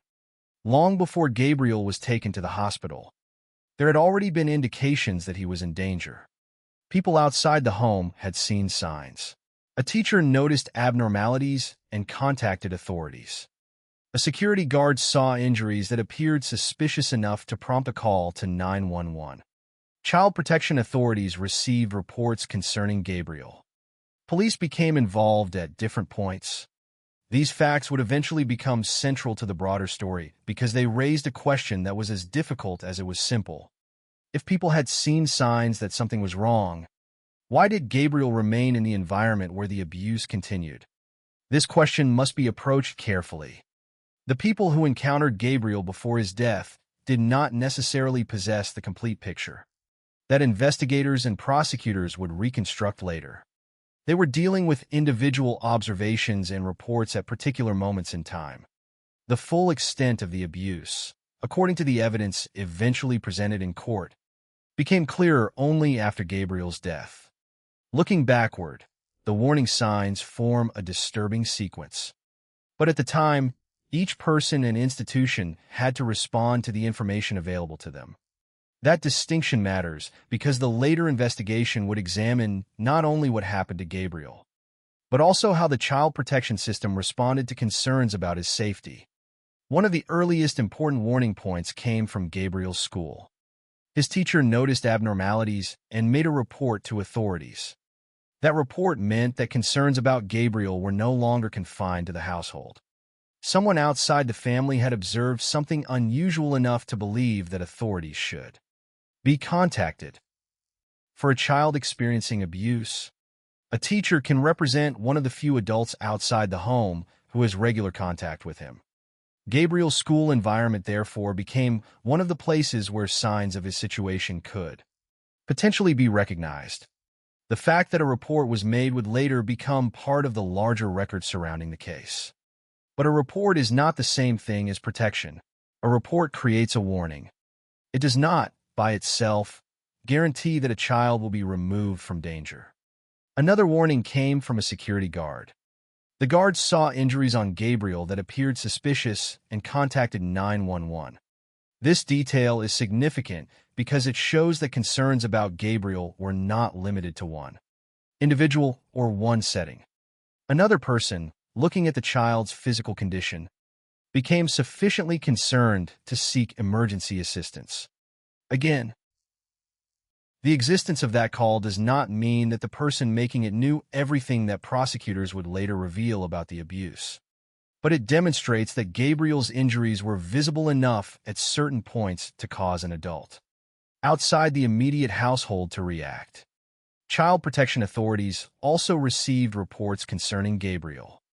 Their involvement meant that the case had entered the system designed to respond to allegations that a child might be unsafe. Authorities intervened at different points, and police were also involved at certain stages. Yet Gabriel ultimately remained in the home with his mother, Pearl Fernandez, and her boyfriend, Isoro Aguirre. This became the central institutional failure examined after his death. The question was not whether anyone had ever received information about Gabriel. The record showed that warnings existed. The question was whether those warnings were correctly understood, adequately investigated, and acted upon in a way that actually protected him. This distinction would become especially important because the information available before Gabriel's death and the evidence discovered afterward were not identical. After Gabriel died, investigators had access to the complete picture of his injuries and the broader evidence concerning the abuse. They could examine the case knowing that the child had ultimately suffered catastrophic injuries and died. Before that moment, the people responding to individual reports did not have the benefit of that knowledge. Nevertheless, the repeated presence of warning signs became difficult to ignore. Gabriel's teacher had reported concerns. A security guard had contacted 911 after observing injuries. Child protection authorities had received reports. Police had appeared at different points. Yet none of those interventions prevented Gabriel from remaining in the environment where the abuse was occurring. That sequence would later raise questions about responsibility, judgment, and institutional procedure. It would also become part of the public understanding of the case. Gabriel's death was not simply a tragedy that occurred without warning. It was a tragedy in which warning signs existed before the final crisis. That does not mean every warning was identical, nor does it mean every official involved knew the same information. But together, they demonstrate that Gabriel's suffering had become visible beyond the walls of the home. The later investigation would have to confront the consequences of that fact. After Gabriel's death, social workers involved in handling his case faced criminal allegations concerning their conduct. The allegations focused on the way his case had been handled and on the failure to remove him from the home. Ultimately, those charges were dismissed.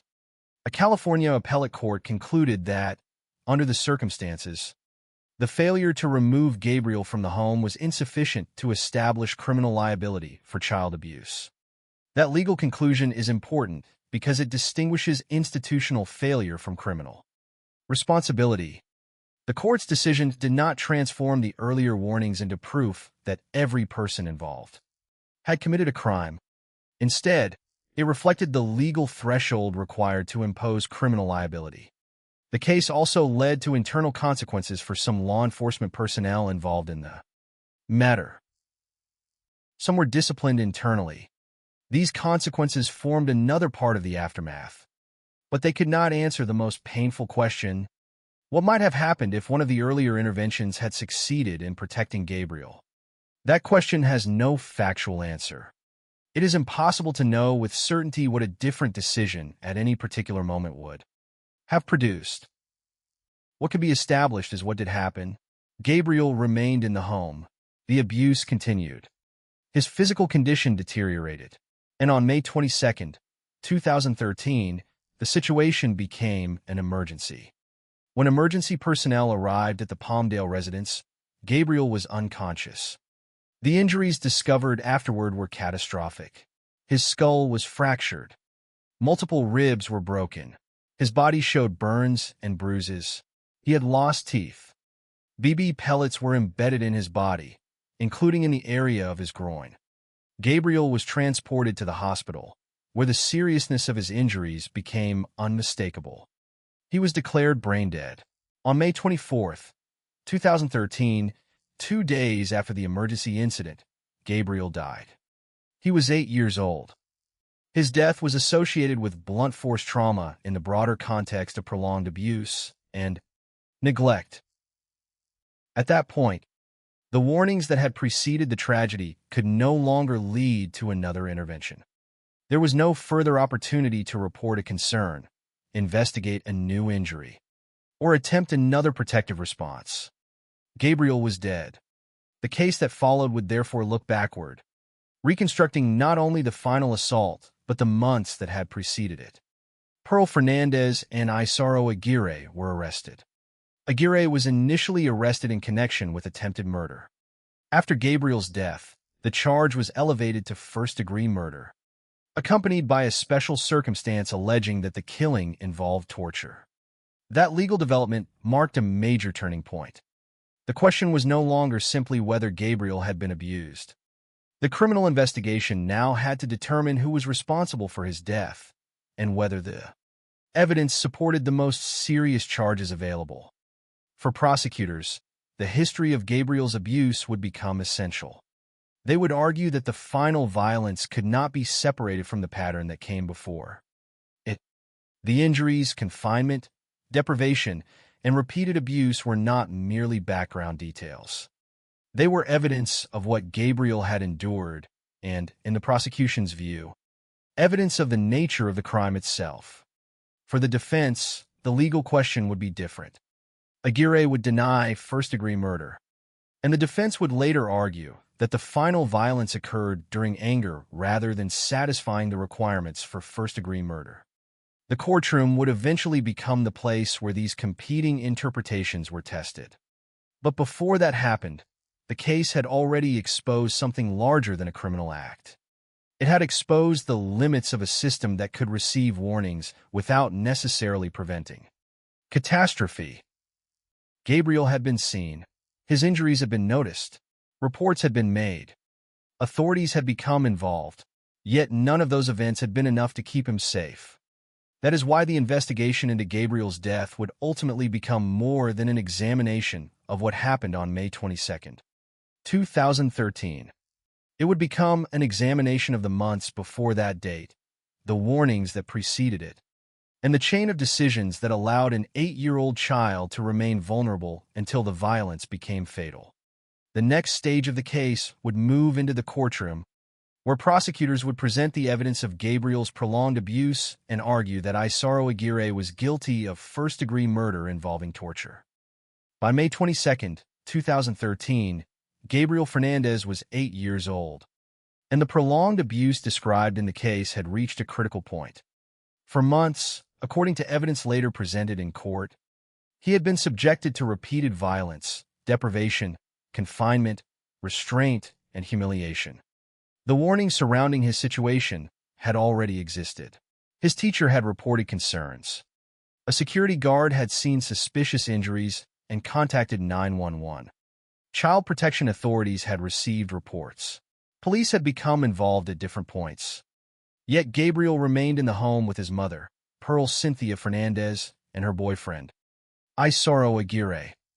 Then, on May 22nd, something happened that transformed the case from an ongoing child protection concern into an immediate medical emergency and, ultimately, a homicide investigation. Gabriel was found unconscious at the Palmdale residence. Emergency personnel were called, and what they encountered revealed the severity of the physical harm the child had suffered. The injuries were catastrophic. Gabriel had a fractured skull. He had multiple broken ribs. His body showed burns and bruises. He had lost teeth. BB pellets were embedded in his body, including in the area of his groin.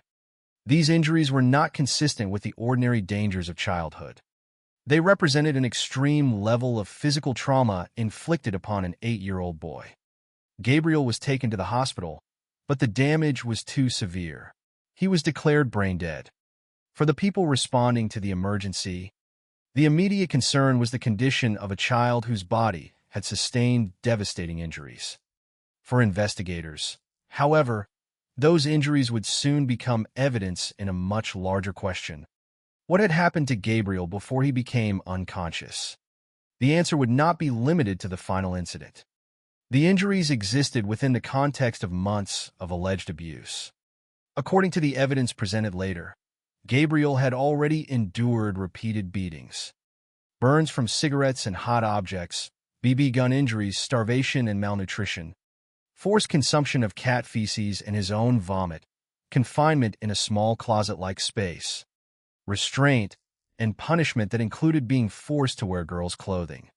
His final condition, therefore, had to be understood as part of a larger history. The distinction would become critical in the criminal case against Isaro Aguirre. If Gabriel's death had been the result of one isolated act, the legal questions would have been different, but prosecutors would argue that the evidence showed something much more extensive, a sustained pattern of violence that culminated in the injuries suffered on May 22nd. The medical crisis also made clear how little time remained. Gabriel was no longer simply a child whose condition had raised concerns. He was now critically injured and unable to recover.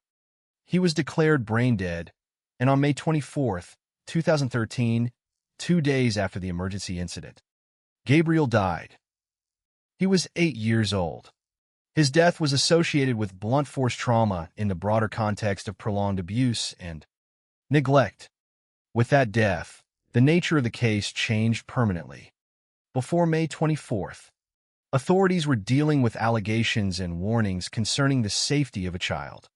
After May 24th, they were investigating the death of that child. Pearl Fernandez and Isaro Aguirre were arrested. Aguirre was initially arrested in connection with attempted murder. Once Gabriel died, the charge was elevated to first-degree murder, accompanied by a special circumstance alleging that the killing involved torture. The word torture would become one of the defining terms of the prosecution's case. It did not refer simply to the final injuries. It reflected the broader pattern of abuse that prosecutors would present as evidence of deliberate and prolonged suffering. The case therefore required investigators and prosecutors to look backward.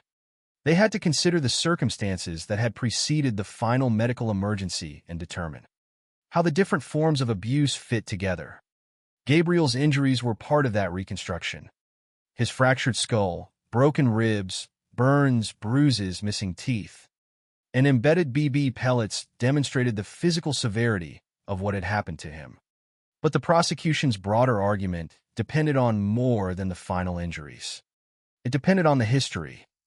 Gabriel had not simply appeared at the hospital after one unexplained accident. He had been living in an environment where, according to evidence presented later, abuse had been occurring for months. The physical evidence and the documented history would eventually be placed before a jury. At that stage, however, the investigation was still unfolding. Aguirre denied that he was guilty of first-degree murder. The defense would later argue that the final violence occurred during anger and did not satisfy the legal requirements for first-degree murder. That position would be tested against the prosecution's presentation of the broader pattern of abuse. The question for the criminal justice system would become whether Aguirre's actions amounted legally to first-degree murder and whether the special circumstance involving torture had been established. But before the courtroom arguments could begin, the investigators had to confront the reality of Gabriel's final days. There would be no recovery, no return to school, and no opportunity for Gabriel to explain what had happened to him. The child who had once been the subject of reports and concerns was now the central victim in a murder investigation. The significance of May 22nd, therefore, lies not only in the severity of the injuries, but in what the date represents in the larger chronology of the case. It was the point at which months of alleged abuse became an unmistakable medical catastrophe. The warnings that had preceded it could no longer lead to another protective intervention. Gabriel's condition had become irreversible. 2 days later, his life ended. The investigation that followed would eventually examine the actions of the adults around him, the history of the abuse, and the failures of the systems that had previously received concerns about his safety. But none of those later proceedings could change the final reality of May 24th. Gabriel was dead. He was 8 years old. The case now belonged to investigators, prosecutors, defense attorneys, judges, and jurors, but its subject remained a child who had spent the final months of his life in circumstances that the prosecution would later describe as torture. The death of Gabriel also changed the meaning of the earlier warnings. Before May 22nd, a report about injuries might have been understood as one event among many. After May 24th, those reports became part of the documented history of a child who had ultimately died. That does not mean every person who encountered Gabriel before his death knew exactly what was happening. It does not mean that every official response can simply be judged by the information that became available afterward. But the existence of those warnings would remain impossible to separate from the tragedy. Gabriel's death forced authorities to look at the entire sequence. The child protection reports, the observations of people outside the home, the injuries, the abuse described by witnesses and presented in court, and finally the fatal physical trauma all became pieces of one investigation. As the criminal case developed, the focus would increasingly turn toward Isauro Aguirre. The prosecution would argue that Aguirre had not merely participated in an isolated act that unexpectedly resulted in death. Instead, they would present a pattern of abuse that, in their view, demonstrated deliberate cruelty and supported the charge of first-degree murder with the special circumstance of torture. The defense would challenge that interpretation and argue against the first-degree murder characterization. Eventually, those competing positions would meet in court. But before the jury heard the arguments, the fundamental facts of the final days remained stark. On May 22nd, Gabriel was unconscious. His body carried evidence of extraordinary physical injury. He was transported to the hospital. He was declared brain dead. On May 24th, he died. And the life of an 8-year-old child came to an end after months of abuse and neglect. The next chapter of the story would begin after that death, as investigators moved toward determining responsibility, and the legal system transformed the evidence of Gabriel's suffering into criminal charges. The case would no longer ask only whether Gabriel had been harmed. It would ask who was responsible for the harm, whether that harm constituted murder, and whether the prolonged suffering endured by the child met the legal definition of torture. By May 22, 2013, Gabriel Fernandez was 8 years old, and the prolonged abuse described in the case had reached a critical point. For months, according to evidence later presented in court, he had been subjected to repeated violence, deprivation, confinement, restraint, and humiliation. The warnings surrounding his situation had already existed. His teacher had reported concerns. A security guard had seen suspicious injuries and contacted 911.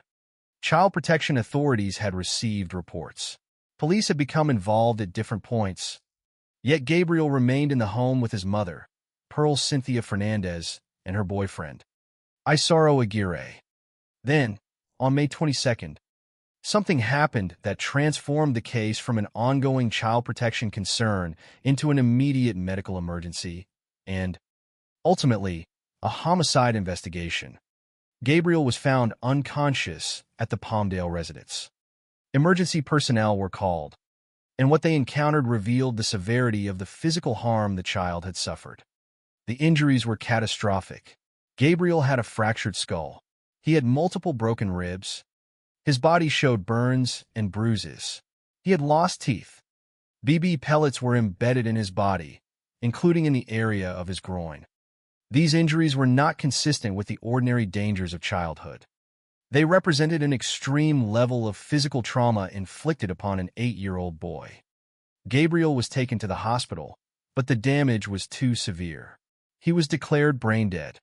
For the people responding to the emergency, the immediate concern was the condition of a child whose body had sustained devastating injuries. For investigators, however, those injuries would soon become evidence in a much larger question: what had happened to Gabriel before he became unconscious? The answer would not be limited to the final incident. The injuries existed within the context of months of alleged abuse. According to the evidence presented later, Gabriel had already endured repeated beatings, burns from cigarettes and hot objects, BB gun injuries, starvation and malnutrition, forced consumption of cat feces and his own vomit, confinement in a small closet-like space, restraint, and punishment that included being forced to wear girls' clothing. His final condition, therefore, had to be understood as part of a larger history. The distinction would become critical in the criminal case against Isaro Aguirre. If Gabriel's death had been the result of one isolated act, the legal questions would have been different, but prosecutors would argue that the evidence showed something much more extensive: a sustained pattern of violence that culminated in the injuries suffered on May 22nd. The medical crisis also made clear how little time remained. Gabriel was no longer simply a child whose condition had raised concerns. He was now critically injured and unable to recover. He was declared brain dead, and on May 24, 2013, 2 days after the emergency incident, Gabriel died. He was 8 years old. His death was associated with blunt force trauma in the broader context of prolonged abuse and neglect. With that death, the nature of the case changed permanently. Before May 24th, authorities were dealing with allegations and warnings concerning the safety of a child. After May 24th, they were investigating the death of that child. Pearl Fernandez and Isaro Aguirre were arrested. Aguirre was initially arrested in connection with attempted murder. Once Gabriel died, the charge was elevated to first-degree murder, accompanied by a special circumstance alleging that the killing involved torture. The word torture would become one of the defining terms of the prosecution's case. It did not refer simply to the final injuries. It reflected the broader pattern of abuse that prosecutors would present as evidence of deliberate and prolonged suffering. The case therefore required investigators and prosecutors to look backward. They had to consider the circumstances that had preceded the final medical emergency and determine how the different forms of abuse fit together. Gabriel's injuries were part of that reconstruction. His fractured skull, broken ribs, burns, bruises, missing teeth, and embedded BB pellets demonstrated the physical severity of what had happened to him. But the prosecution's broader argument depended on more than the final injuries.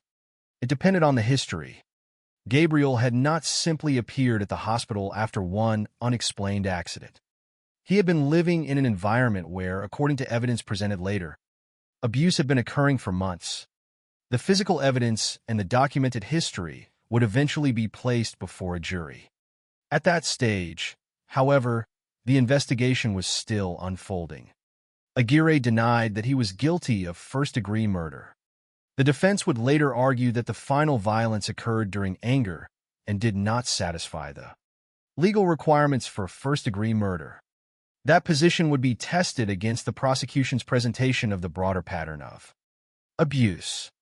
The question for the criminal justice system would become whether Aguirre's actions amounted legally to first-degree murder and whether the special circumstance involving torture had been established. But before the courtroom arguments could begin, the investigators had to confront the reality of Gabriel's final days.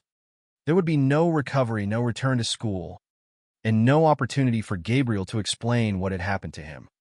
The child who had once been the subject of reports and concerns was now the central victim in a murder investigation.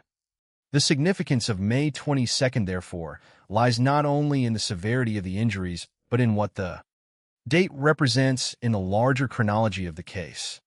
It was the point at which months of alleged abuse became an unmistakable medical catastrophe. The warnings that had preceded it could no longer lead to another protective intervention. Gabriel's condition had become irreversible. 2 days later, his life ended. The investigation that followed would eventually examine the actions of the adults around him, the history of the abuse, and the failures of the systems that had previously received concerns about his safety. But none of those later proceedings could change the final reality of May 24th. Gabriel was dead. He was 8 years old. The case now belonged to investigators, prosecutors, defense attorneys, judges, and jurors, but its subject remained a child who had spent the final months of his life in circumstances that the prosecution would later describe as torture. The death of Gabriel also changed the meaning of the earlier warnings. Before May 22nd, a report about injuries might have been understood as one event among many. After May 24th, those reports became part of the documented history of a child who had ultimately died. That does not mean every person who encountered Gabriel before his death knew exactly what was happening. It does not mean that every official response can simply be judged by the information that became available afterward. But the existence of those warnings would remain impossible to separate from the tragedy. Gabriel's death forced authorities to look at the entire sequence. The child protection reports, the observations of people outside the home, the injuries, the abuse described by witnesses and presented in court, and finally the fatal physical trauma all became pieces of one investigation. As the criminal case developed, the focus would increasingly turn toward Isauro Aguirre. The prosecution would argue that Aguirre had not merely participated in an isolated act that unexpectedly resulted in death. Instead, they would present a pattern of abuse that, in their view, demonstrated deliberate cruelty and supported the charge of first-degree murder with the special circumstance of torture. The defense would challenge that interpretation and argue against the first-degree murder characterization. Eventually, those competing positions would meet in court. But before the jury heard the arguments, the fundamental facts of the final days remained stark. On May 22nd, Gabriel was unconscious. His body carried evidence of extraordinary physical injury. He was transported to the hospital. He was declared brain dead. On May 24th, he died. and the life of an 8-year-old child came to an end after months of abuse and neglect. The next chapter of the story would begin after that death, as investigators moved toward determining responsibility, and the legal system transformed the evidence of Gabriel's suffering into criminal charges. The case would no longer ask only whether Gabriel had been harmed. It would ask who was responsible for the harm, whether that harm constituted murder, and whether the prolonged suffering endured by the child met the legal definition of torture. After Gabriel Fernandez died on May 24, 2013, the case entered a new and irreversible phase. The 8-year-old boy who had been the subject of reports, concerns, and interventions was now the victim of a homicide. There would be no possibility of another protective response, no further opportunity to determine whether Gabriel could be removed from the environment where the abuse had occurred. The question before investigators became much more direct. Who was responsible for what had happened to him? And did the evidence support the most serious criminal charges? Pearl Cynthia Fernandez, Gabriel's mother, and her boyfriend, Isaro Aguirre, were both arrested. Aguirre was initially arrested in connection with attempted murder. After Gabriel died, however, the legal situation changed. The charge against Aguirre was elevated to first-degree murder, accompanied by a special circumstance alleging that the killing involved torture. That change was significant because it reflected the prosecution's view that Gabriel's death could not be separated from the prolonged abuse that preceded it. The case was not simply about what happened during the final medical emergency. It was about the history of violence that had brought an 8-year-old child to that point. Investigators and prosecutors had to examine the circumstances surrounding Gabriel's final injuries, alongside the broader evidence of what he had endured during the preceding months. Gabriel had suffered a fractured skull, multiple broken ribs, burns, bruises, missing teeth, and BB pellets embedded in his body, including in the area of his groin. Those injuries were severe on their own, but prosecutors also had evidence concerning repeated beatings, burns from cigarettes and hot objects, BB gun shootings, starvation and malnutrition, forced consumption of cat feces and his own vomit, confinement in a small closet-like space, physical restraint, and punishment that included forcing Gabriel to wear girls' clothing. The importance of these details was not merely that they demonstrated how badly Gabriel had been treated. They also established the broader context in which his death occurred. The prosecution's position was that this was not an isolated act of violence that unexpectedly resulted in the death of a child. It was a prolonged pattern. That distinction became the legal breakpoint of the case. The question was whether the evidence showed conduct severe and deliberate enough to support first-degree murder and the special circumstance involving torture. Prosecutor Jonathan Hatami became one of the central figures in presenting that argument. His position was that Gabriel had been treated as an object of prolonged abuse rather than subjected to one sudden episode of violence. The history of Gabriel's injuries and treatment would therefore be placed before the court as a connected pattern. For prosecutors, the final assault had to be understood in the context of everything that came before it. The physical evidence, the documented warnings, and the descriptions of the abuse all contributed to that larger narrative. The prosecution argued that Aguirre particularly hated Gabriel because he believed the child was gay. This was presented as part of the explanation for Aguirre's motivation. It was an argument concerning motive rather than a universal explanation established for every act of abuse. The central prosecution case remained focused on the conduct itself and on whether that conduct demonstrated the elements required for first-degree murder with the torture special circumstance. Aguirre did not accept that characterization. He denied being guilty of first-degree murder. The defense sought to present him in a different light from the image created by the prosecution. Aguirre had previously worked as a security guard, and the defense emphasized that he had not had a serious prior criminal record. People who knew him had described him as kind in his work. These points were intended to challenge the prosecution's portrayal of Aguirre and to raise questions about the nature of his intent. The defense also argued that the final violence occurred during anger and did not fit the legal requirements for first-degree murder. This created a direct conflict between two interpretations of the same tragedy. The prosecution presented the abuse as a prolonged and deliberate pattern culminating in murder. The defense challenged the first-degree characterization and argued that the final violence should not be interpreted as proof of the specific intent required for that charge. The jury would eventually have to decide which interpretation was supported by the evidence.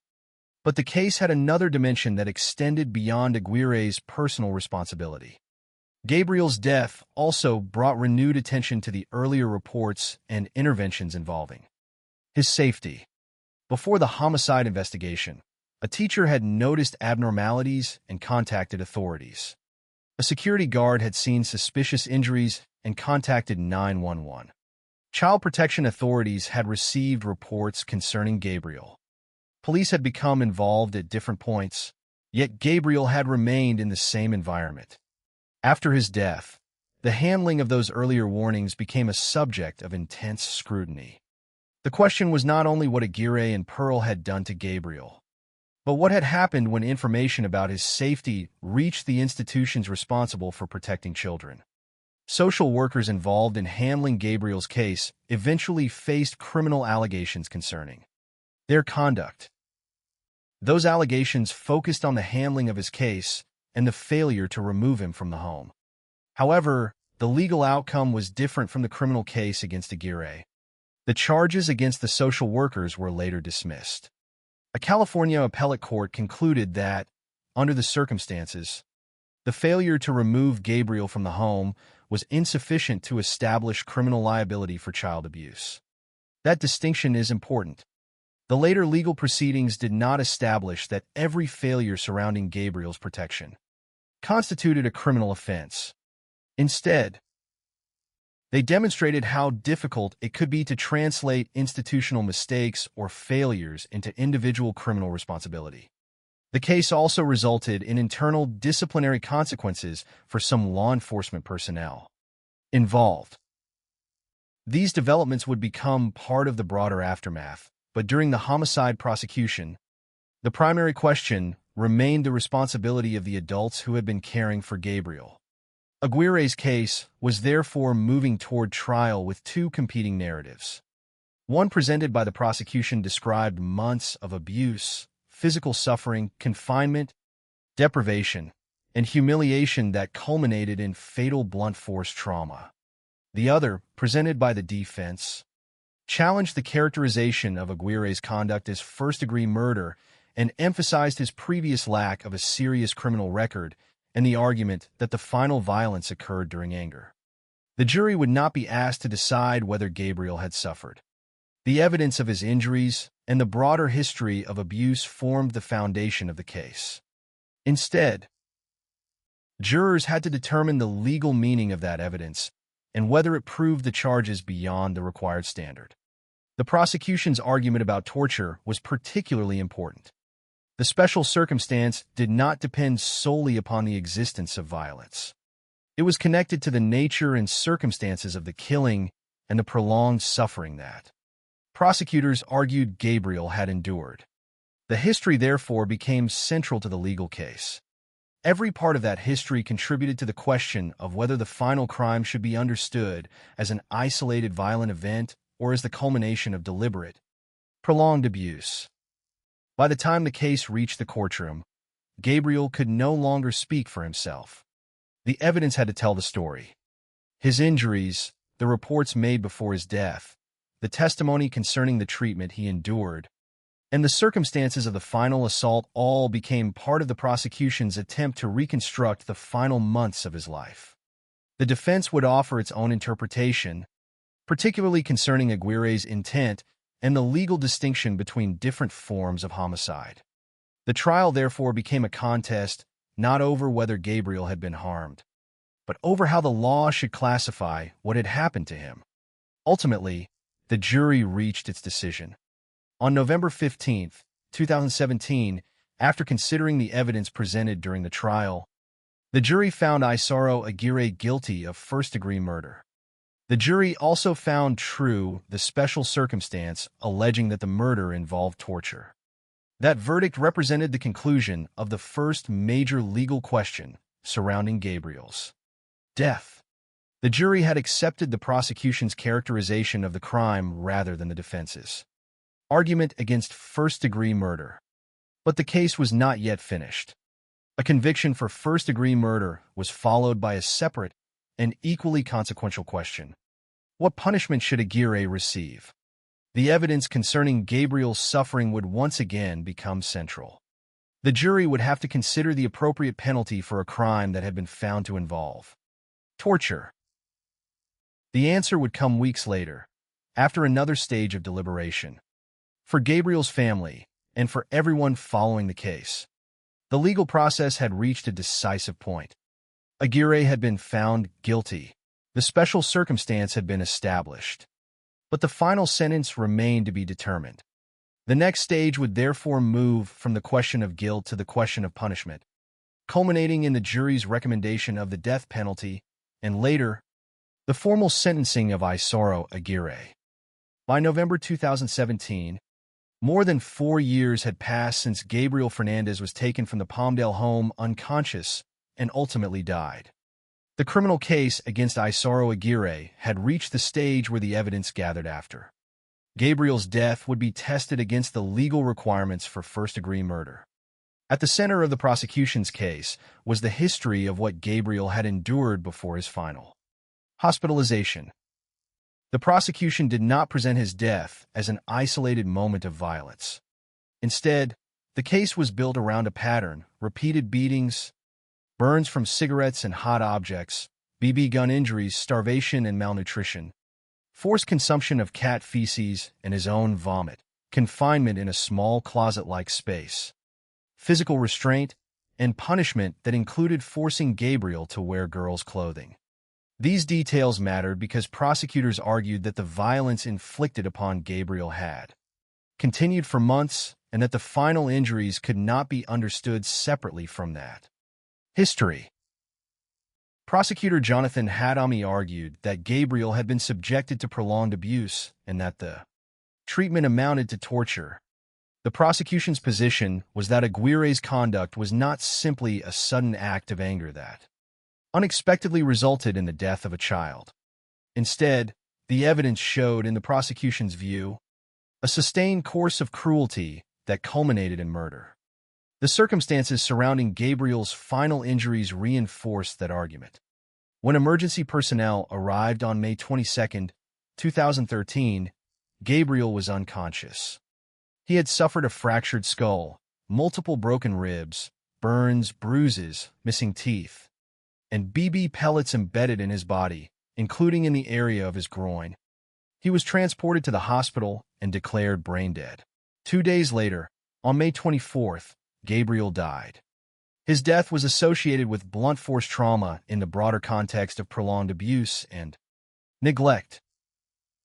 The prosecution therefore asked the jury to look beyond the final medical crisis and consider the full history. The defense presented a different interpretation of Aguirre's responsibility. Aguirre denied first-degree murder. His defense emphasized that he had not previously had a serious criminal record, and that people who knew him had described him as kind in his work as a security guard. The defense also argued that the final violence occurred during anger and did not satisfy the legal requirements for first-degree murder. This distinction was important because the jury was not simply being asked whether Aguirre had behaved violently. The legal question was whether the evidence established the specific charge brought against him and whether the special circumstance involving torture had been proved. The competing arguments therefore focused on how the jury should interpret the entire history of Gabriel's suffering. The prosecution asked jurors to see the events as a connected pattern of abuse. The defense challenged the characterization of Aguirre's intent and the legal classification of the killing. Gabriel himself could no longer provide testimony. His injuries, the evidence concerning the abuse, and the accounts presented during the proceedings had to reconstruct what had happened to him. The result depended upon whether the jury accepted the prosecution's interpretation of that evidence, beyond the required legal standard. On November 15, 2017, the jury reached its decision. Isaro Aguirre was found guilty of first-degree murder. The jury also found true the special circumstance that the murder involved torture. The verdict was a major turning point in the case. It meant that the jury had rejected the defense's attempt to prevent the conviction from reaching the first-degree murder level. It also meant that the prosecution's argument concerning torture had been accepted as a legal finding. The case then moved into the penalty phase. The question was no longer whether Aguirre was guilty. The jury had already answered that question. Now it had to determine the appropriate punishment for the crime. The circumstances surrounding Gabriel's death remained central. The jury had found that an 8-year-old child had been murdered and that the murder involved torture. The punishment phase, therefore, required the jury to consider the seriousness of the crime and the consequences of its verdict. On December 13, 2017, the jury recommended that Aguirre receive the death penalty. The decision came after approximately 7 hours of deliberation over 3 days. The recommendation represented the most severe punishment available in the case. It reflected the jury's conclusion after hearing the evidence and considering the circumstances established during the trial.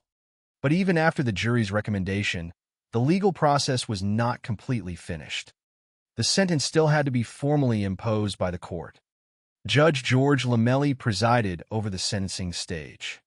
The court accepted the death penalty recommendation, and on June 7, 2018, Aguirre was formally sentenced to death. The sentence marked the end of the main criminal proceedings against him.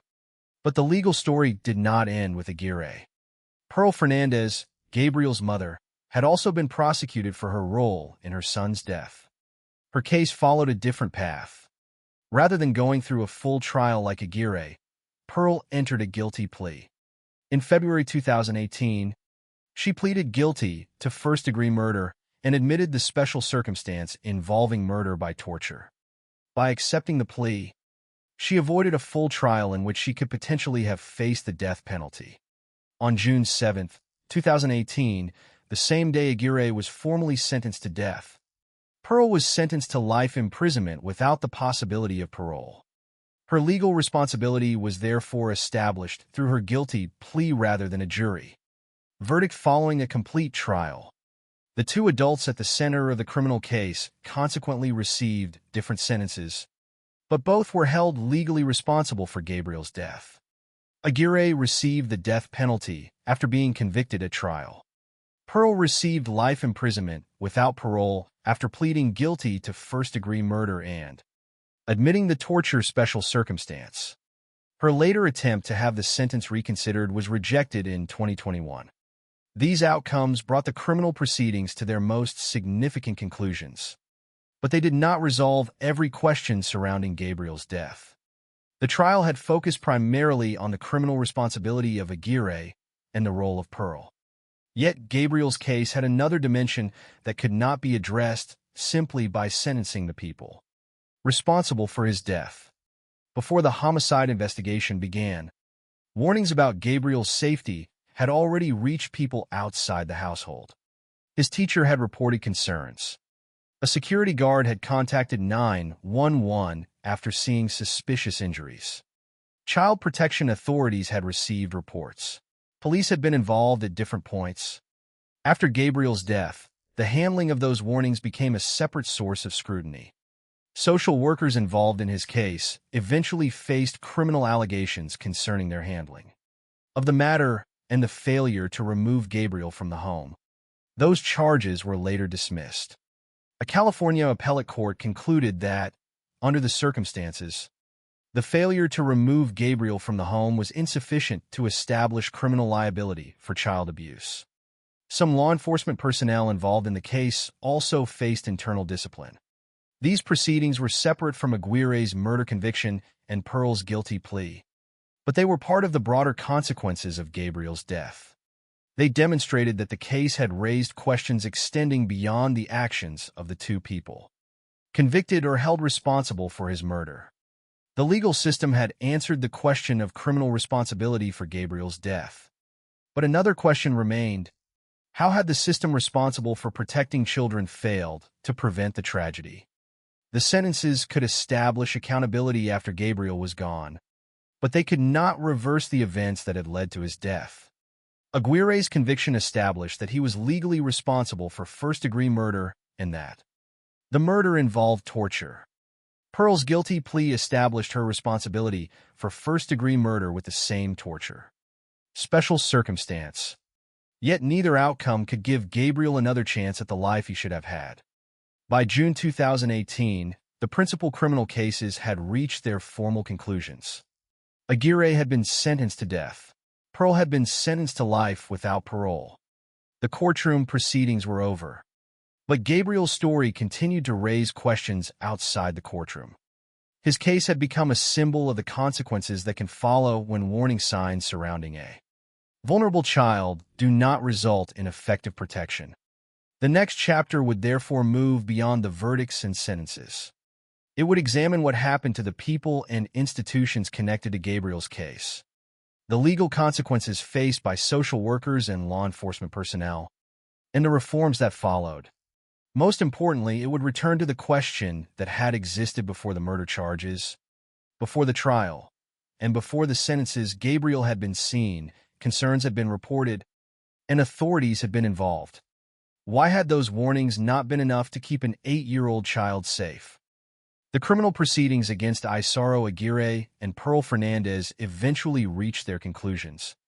But the story of Gabriel Fernandez did not end when the courtroom imposed its sentences. In many ways, the most difficult questions remained outside the courtroom.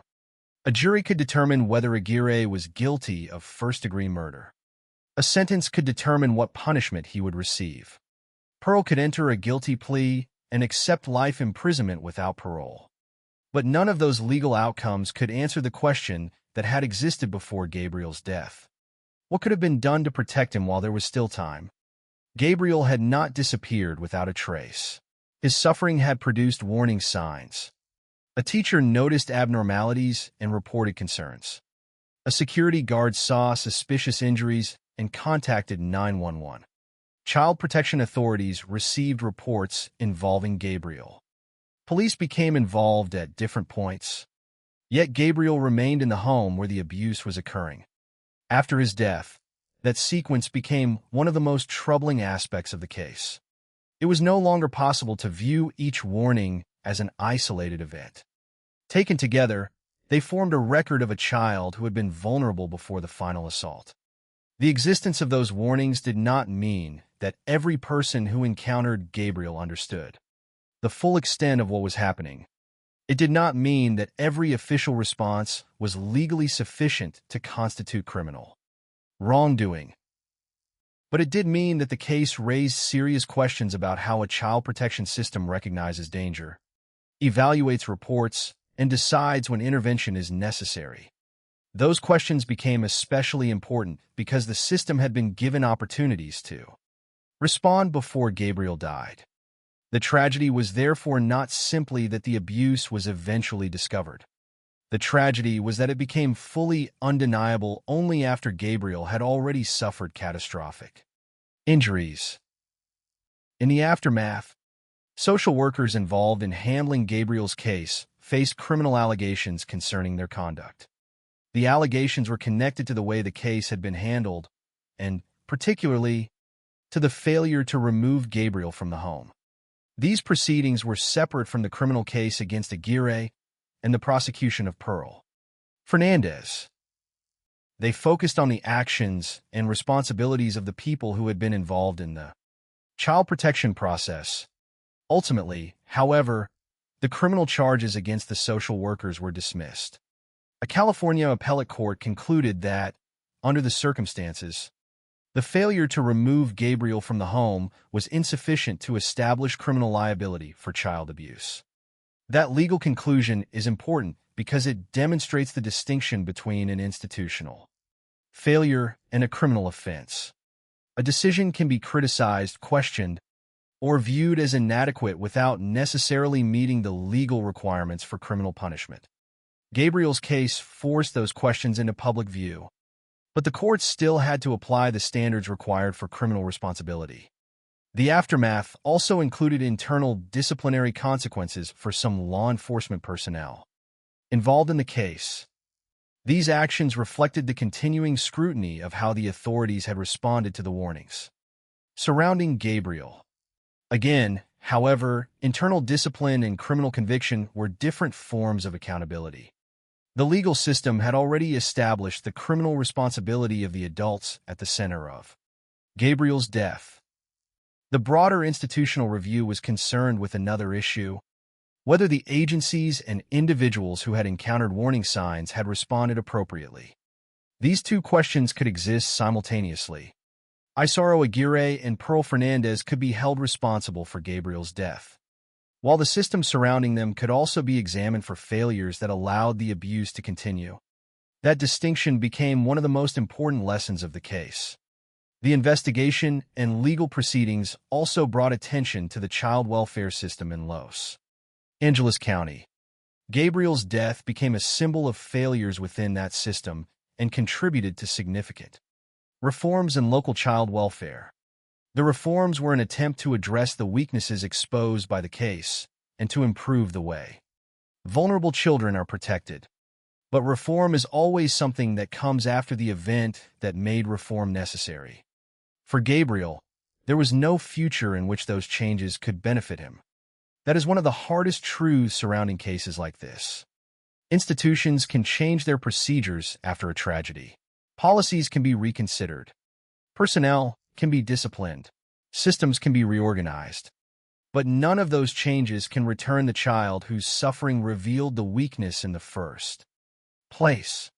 Gabriel's case, therefore, remains difficult not simply because of the brutality of the abuse, but because of the gap between warning and protection. The evidence presented in court described a child who had endured months of repeated violence and deprivation. He had been beaten. He had been burned. He had been shot with a BB gun. He had suffered starvation and malnutrition. He had been forced to consume cat feces and his own vomit. He had been restrained and confined in a small closet-like space. He had been punished through humiliation and forced to wear girls' clothing. These acts were not the product of one final moment. They represented a pattern. And during that pattern, signs of danger had reached people outside the home. The significance of the case is therefore found in the combination of two realities. The first is the direct responsibility established against the adults who were legally held responsible for Gabriel's death. The second is the broader failure to protect him despite the warnings that existed before his death. Focusing on only one of these realities would leave part of the story untold. If the story focused solely on Aguirre and Pearl, it would explain who was held responsible but would not fully explain why the case became a symbol of child welfare failure. If it focused only on the institutions, it could risk losing sight of the people whose actions directly caused Gabriel's suffering and death. The complete story requires both. Yet there is another danger in telling a case like Gabriel's, allowing the perpetrators to become the center of the story. Their actions are important because they explain the crime and its legal consequences. But Gabriel should remain at the center. He was 8 years old. He should have been protected by the adults responsible for him. Instead, according to the evidence presented during the criminal proceedings, he endured prolonged abuse until the injuries became fatal. The final days of his life are often remembered through the severity of his injuries. His fractured skull, broken ribs, burns, bruises, missing teeth, and embedded BB pellets became evidence in a murder prosecution. But those details should not become the entire meaning of his life. Gabriel was more than the injuries documented after his final assault. He was more than the evidence presented in court. He was an 8-year-old child whose life ended after months of suffering. The legal system eventually established consequences for the people held responsible. Isaro Aguirre was convicted of first-degree murder, with a special circumstance involving torture, and was sentenced to death. Pearl Fernandez pleaded guilty to first-degree murder and admitted the torture's special circumstance. Before receiving a sentence of life imprisonment without parole. Those sentences represented legal accountability, but they were also reminders of the permanence of what had happened. Nothing could undo Gabriel's death. Nothing could give him back the years he should have had. Nothing could transform the warnings that had existed before his death into the protection that he ultimately needed. This is why the question at the center of Gabriel's story remains so difficult. The issue is not simply whether someone should have known that something was wrong. Several people did recognize concerns. The issue is what happens after a warning is made. A report is only the beginning. An observation is only the beginning. A call for help is only the beginning. For a vulnerable child, protection depends on what follows. Gabriel's case became a powerful reminder of the consequences when that chain does not lead to safety. His death prompted scrutiny, legal proceedings, internal discipline, and reforms. But the most enduring lesson is not contained in a verdict or a sentence. It is contained in the gap between seeing and saving. Gabriel had been seen. His injuries had been noticed. Concerns had been reported. Authorities had been involved. And still, the abuse continued. On May 22, 2013, Gabriel was found unconscious. On May 24th, he died. He was 8 years old. The criminal justice system would spend years determining responsibility for his death. But the most important fact had already become irreversible. The child who needed protection was gone. In the end, Gabriel Fernandez's story should not be remembered only as one of the most disturbing child abuse cases in California. It should also be remembered as a warning about the responsibility that comes with recognizing danger. The case demonstrated how devastating prolonged abuse can become when a vulnerable child remains in an unsafe environment. It demonstrated the difference between receiving a warning and acting effectively on it. And it demonstrated that accountability after a child's death, however serious, can never substitute for protection while that child is still alive. Gabriel's name remains connected to the failures exposed by his case. But his story should ultimately return to something simpler. He was a child. He was 8 years old. He should have had the chance to grow up. Instead, his life ended in May 2013. After months of abuse that the evidence later presented in court revealed in devastating detail. The people responsible were prosecuted. The system surrounding his case was scrutinized. Reforms followed. But the final lesson remains unchanged. The most important moment to protect a child is not after the tragedy has become undeniable. It is when the first warning appears, while there is still time to act. There was a point in Gabriel Fernandez's story when the questions of guilt and punishment had been answered. Isaro Aguirre had been convicted of first-degree murder, and the jury had found true the special circumstance that the murder involved torture. He was later sentenced to death. Pearl Fernandez had pleaded guilty to first-degree murder and admitted the torture special circumstance, receiving a sentence of life imprisonment without parole. The criminal courts had established responsibility. But the conclusion of those proceedings did not mean that the questions surrounding Gabriel had disappeared. In some ways, the most difficult questions remained. Gabriel had been 8 years old when he died. Before his death, there had already been warnings that something was wrong. His teacher had noticed abnormalities and contacted authorities. A security guard had seen suspicious injuries and called 911. Child protection authorities had received reports concerning him. Police had become involved at different points. Yet none of those warnings resulted in Gabriel being permanently removed from the environment where the abuse was taking place. His death, therefore, became more than a criminal case against two adults. It became a case about what happens when a system receives information about a vulnerable child but does not succeed in turning that information into lasting protection. It is important to separate what is known from what cannot be known. The existence of reports does not mean that every person involved understood the full extent of Gabriel's suffering. The people who encountered him before his death did not possess the complete evidence that Investigators and prosecutors would later reconstruct. The full pattern became clearer after Gabriel was critically injured and died.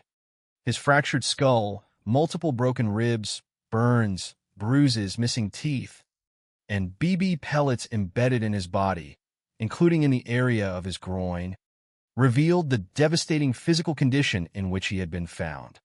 Evidence presented later also described months of repeated beatings, burns from cigarettes and hot objects, BB gun injuries, starvation and malnutrition, forced consumption of cat feces and his own vomit, confinement in a small closet-like space, restraints, and punishment involving forced clothing. Those facts transformed the understanding of what Gabriel had endured. But the existence of information before his death remained significant because it demonstrated that concerns had surfaced while Gabriel was still alive. The aftermath, therefore, involved more than asking who had caused his final injuries. It involved examining how the child protection process had handled the warnings that preceded them. Social workers who had been involved in handling Gabriel's case eventually faced criminal allegations concerning their conduct. The allegations focused on the handling of his case and the failure to remove him from the home. Those charges, however, were later dismissed. A California appellate court concluded that, under the circumstances, the failure to remove Gabriel from the home was insufficient to establish criminal liability for child abuse. That decision illustrates an important distinction between legal responsibility and institutional criticism. A system can fail to protect a child without every person connected to that failure necessarily meeting the legal standard for criminal punishment. The criminal law requires specific elements to be established before an individual can be convicted. The appellate court's conclusion reflected that standard. It did not change the fact that Gabriel had died after a prolonged period of abuse, nor did it erase the concerns that had surrounded the handling of his case. Some law enforcement personnel involved in the case also faced internal disciplinary consequences. Again, those consequences were separate from the murder prosecution. They reflected the broader examination of how authorities had responded to the circumstances surrounding Gabriel. The case had exposed a difficult tension. After a child dies, investigators can reconstruct the sequence of events with information that was not necessarily available to every person at every earlier moment. They can see the injuries, the history, the reports, and the outcome together. Before the death, however, authorities encountered individual warnings within specific circumstances. That difference is essential when evaluating responsibility. It is possible to recognize that a system failed to protect a child while also recognizing that later courts may not find sufficient evidence to impose criminal liability on every individual involved. Gabriel's case ultimately became a symbol of failures within the Los Angeles County child welfare system. The consequences extended beyond the criminal sentences imposed upon Aguirre and Pearl. The case contributed to significant reforms in the local child welfare system. Those reforms represented an institutional response to the failures exposed by Gabriel's death. They were an attempt to address weaknesses and improve the protection of vulnerable children. Yet reforms are, by definition, responses to something that has already happened. They cannot change the outcome for the child whose case revealed the problem. That is perhaps the most painful feature of Gabriel's legacy. The system could be examined after his death. Procedures could be reconsidered. Personnel could face disciplinary consequences. Criminal cases could be prosecuted. Reforms could be introduced. But Gabriel himself could not benefit from any of them.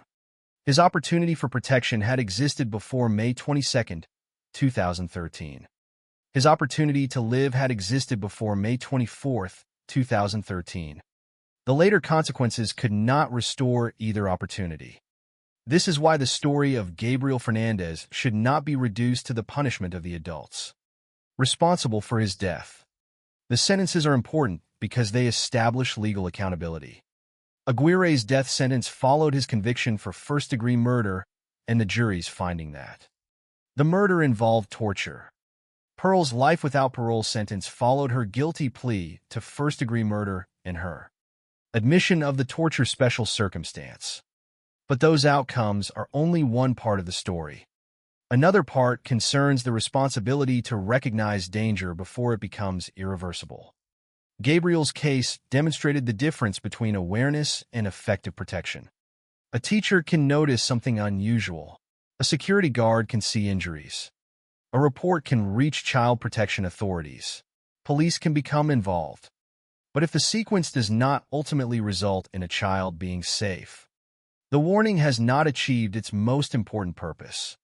That does not mean every warning will lead to the same response, and it does not mean every case provides enough information for immediate removal.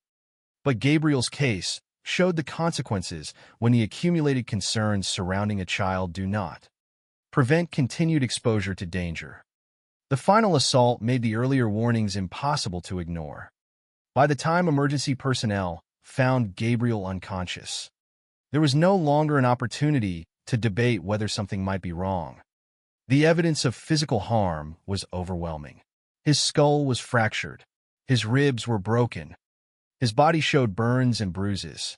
He had lost teeth. BB pellets were embedded in his body. He was taken to the hospital, declared brain dead, and died 2 days later. The tragedy was complete. The investigation that followed could reconstruct the past, but it could not alter the future that Gabriel had lost. His death also changed the meaning of the word warning. Before his death, a warning could be treated as an allegation requiring assessment. After his death, every warning became part of the history of a child who had ultimately been killed. That is the weight carried by Gabriel's case. It forces attention onto the period before the final assault, when the outcome had not yet been determined. There was still a child alive in Palmdale. There were still adults outside the home who could see signs of concern. There were still authorities who could receive reports. There was still time. Gabriel's legacy is therefore inseparable from that period of possibility. He cannot be remembered only through the injuries that ended his life. He must also be remembered through the warnings that preceded those injuries and the questions they raised about the systems designed to protect children. The case demonstrated that accountability after a tragedy is necessary, but prevention is more important. A conviction cannot restore a child. A sentence cannot erase suffering. A reform cannot return the life that was lost. Those measures can establish responsibility and attempt to prevent similar failures in the future, but they come after the irreversible event. Gabriel's story remains powerful because the central question existed before his death, not afterward. The question was whether the people and institutions responsible for his protection could recognize the danger and act effectively enough to keep him safe. In Gabriel's case, the answer was ultimately no. On May 22, 2013, he was found unconscious. On May 24th, he died. He was 8 years old. Years later, his death would lead to convictions, a death sentence, a life without parole sentence, scrutiny of social workers, internal discipline involving law enforcement personnel, and reforms to the Los Angeles County child welfare system. But none of those outcomes should obscure the simplest fact. Gabriel was a child who needed protection while he was alive. His story began with warnings, continued through prolonged abuse, ended in a fatal assault, and then became a legal and institutional reckoning. The most enduring lesson is not simply that terrible crimes can happen. It is that signs of danger can exist before a tragedy becomes undeniable. Gabriel's case reminds us that the crucial moment in protecting a vulnerable child is the moment when there is still time to act. Once the warning becomes a catastrophe, the opportunity has already been lost. The story of Gabriel Fernandez ends in a courtroom, but it does not truly belong there. Courts can determine guilt. Judges can impose sentences. Prosecutors can reconstruct a sequence of events, and juries can decide whether the evidence meets the demanding standards of criminal law. But none of those institutions can restore the years that an 8-year-old child should have been allowed to live. Gabriel's death became a criminal case because of what Isaro Aguirre and Pearl Fernandez were found responsible for doing to him. It became a public tragedy because warnings had existed before his death. And it became a symbol of institutional failure because those warnings did not ultimately keep Gabriel safe. To understand the full meaning of the case, it is necessary to hold all of those facts together. Gabriel Daniel Fernandez was born on February 20th, 2005, in California. He lived in Palmdale in Los Angeles County. In 2012, when he was 7, he moved to live with his mother, Pearl Cynthia Fernandez, and her boyfriend, Isaro Aguirre. What followed, according to the evidence presented during the criminal proceedings, was a prolonged period of abuse. Gabriel was beaten repeatedly. He was burned with cigarettes and hot objects. He was shot with a BB gun. He suffered starvation and malnutrition. He was forced to consume cat feces and his own vomit. He was confined in a small closet-like space. He was tied at the hands and feet and had his mouth covered. He was forced to wear girls' clothing as punishment. These details are difficult to confront because they describe not a single violent incident, but a sustained pattern of cruelty inflicted upon a child who depended entirely on adults for protection. The prosecution later argued that Aguirre particularly hated Gabriel because he believed the boy was gay. That was the prosecution's explanation concerning part of the motive, and it should be distinguished from the established facts of the physical abuse itself. The evidence concerning Gabriel's treatment was central to the case. While the explanation for Aguirre's motivation was an argument presented by prosecutors, what could not be separated from the case was the pattern of physical suffering. Gabriel's final injuries were catastrophic. On May 22, 2013, emergency personnel were called to the Palmdale home after Gabriel became unconscious. He was found with a fractured skull, multiple broken ribs, burns, bruises, missing teeth, and BB pellets embedded in his body, including in the area of his groin. He was transported to the hospital and declared brain dead. On May 24, 2013, Gabriel died. He was 8 years old. His death was associated with blunt force trauma in the broader context of prolonged abuse and neglect. From that point forward, the criminal justice system had to determine responsibility. Aguirre was arrested. Initially, the charge involved attempted murder. After Gabriel died, it was elevated to first-degree murder, together with a special circumstance alleging murder involving torture. Pearl Fernandez was also arrested and prosecuted for her role in Gabriel's death. The prosecution against Aguirre eventually became one of the most significant criminal cases arising from Gabriel's death. Prosecutor Jonathan Hadami argued that the case represented far more than an isolated act of violence. According to the prosecution, Gabriel had been subjected to prolonged abuse that demonstrated an extraordinary degree of cruelty. The defense disputed the first-degree murder characterization. Aguirre denied being guilty of first-degree murder, and his attorneys emphasized his lack of a serious prior criminal record and the fact that people who knew him had described him as kind in his work as a security guard. The defense argued that the final violence occurred during anger and did not meet the legal requirements for first-degree murder. The jury ultimately rejected that position.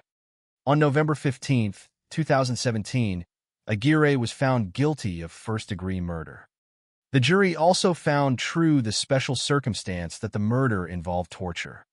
That verdict established the legal conclusion that the prosecution had sought. Gabriel's death was not merely the result of an act that had gone too far. It was legally classified as first-degree murder with the torture special circumstance. The case then moved to the penalty phase.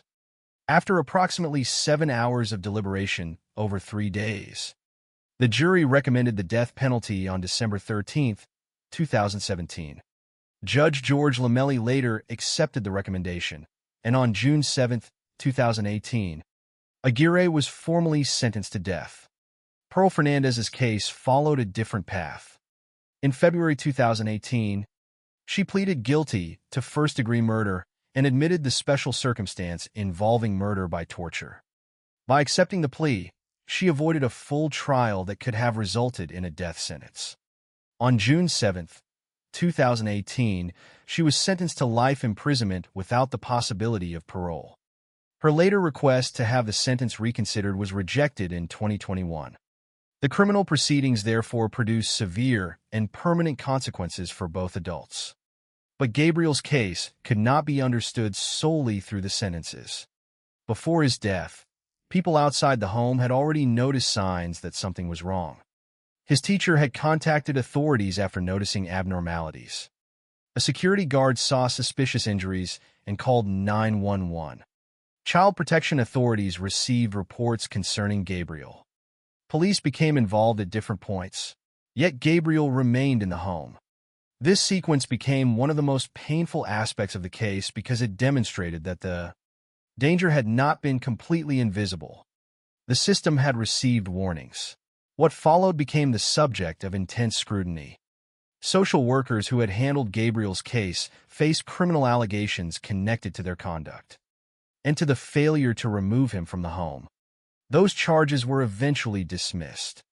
A California appellate court concluded that, under the circumstances, the failure to remove Gabriel from the home was insufficient to establish criminal liability for child abuse. Some law enforcement personnel involved in the case also faced internal discipline. These outcomes demonstrate an important distinction between failure and criminal guilt. The courts did not determine that every person connected with Gabriel's case had committed a crime. Instead, they applied the legal standards governing criminal responsibility. At the same time, the broader child protection system was subjected to serious scrutiny. Gabriel's death became a symbol of failures within the Los Angeles County child welfare system and contributed to significant reforms intended to improve the protection of vulnerable children. Those reforms are part of Gabriel's legacy, but they should never be confused with a replacement for the life he lost. Gabriel could not benefit from procedures created after his death. He could not grow up in the safer system that his case helped inspire. He could not see the people responsible for his death brought before a court. He could not hear the verdict. He could not know that his suffering would eventually lead to institutional changes. That is why the final image of this case should not be the courtroom. It should be the child at the center of it. Gabriel was 8 years old. The legal documents describe injuries. The trial described abuse. The verdict described murder. But before he became a case number, evidence exhibit, or name in a courtroom, Gabriel was a child whose life should have continued. His story is difficult precisely because the tragedy was not entirely hidden until the final moment. There were people who saw signs. There were reports. There were interventions. There were opportunities to recognize that something was wrong. Yet those opportunities did not ultimately protect him. The most important lesson from Gabriel's case therefore lies in the period before his death. Once Gabriel was unconscious on May 22, 2013, the possibility of preventing the tragedy had largely disappeared. Once he died on May 24th, no investigation, prosecution, conviction, or reform could change what had happened. The crucial moment was earlier, when concerns were still warnings rather than evidence of a completed tragedy. That is what makes this case more than a story of individual criminality. It is a story about vulnerability, responsibility, and the difference between seeing danger and successfully responding to it. The criminal justice system eventually answered the question of who was responsible for Gabriel's death. Isaro Aguirre was convicted of first-degree murder and sentenced to death. Pearl Fernandez pleaded guilty to first-degree murder and received life without parole. But the broader system had to confront another question. How could a child who had generated warnings still remain in an unsafe environment? The answer is not contained in one sentence or one individual. It became the subject of investigations, court proceedings, internal discipline, public scrutiny, and reforms. What remains certain is the outcome. Gabriel died at 8 years old after months of abuse and neglect.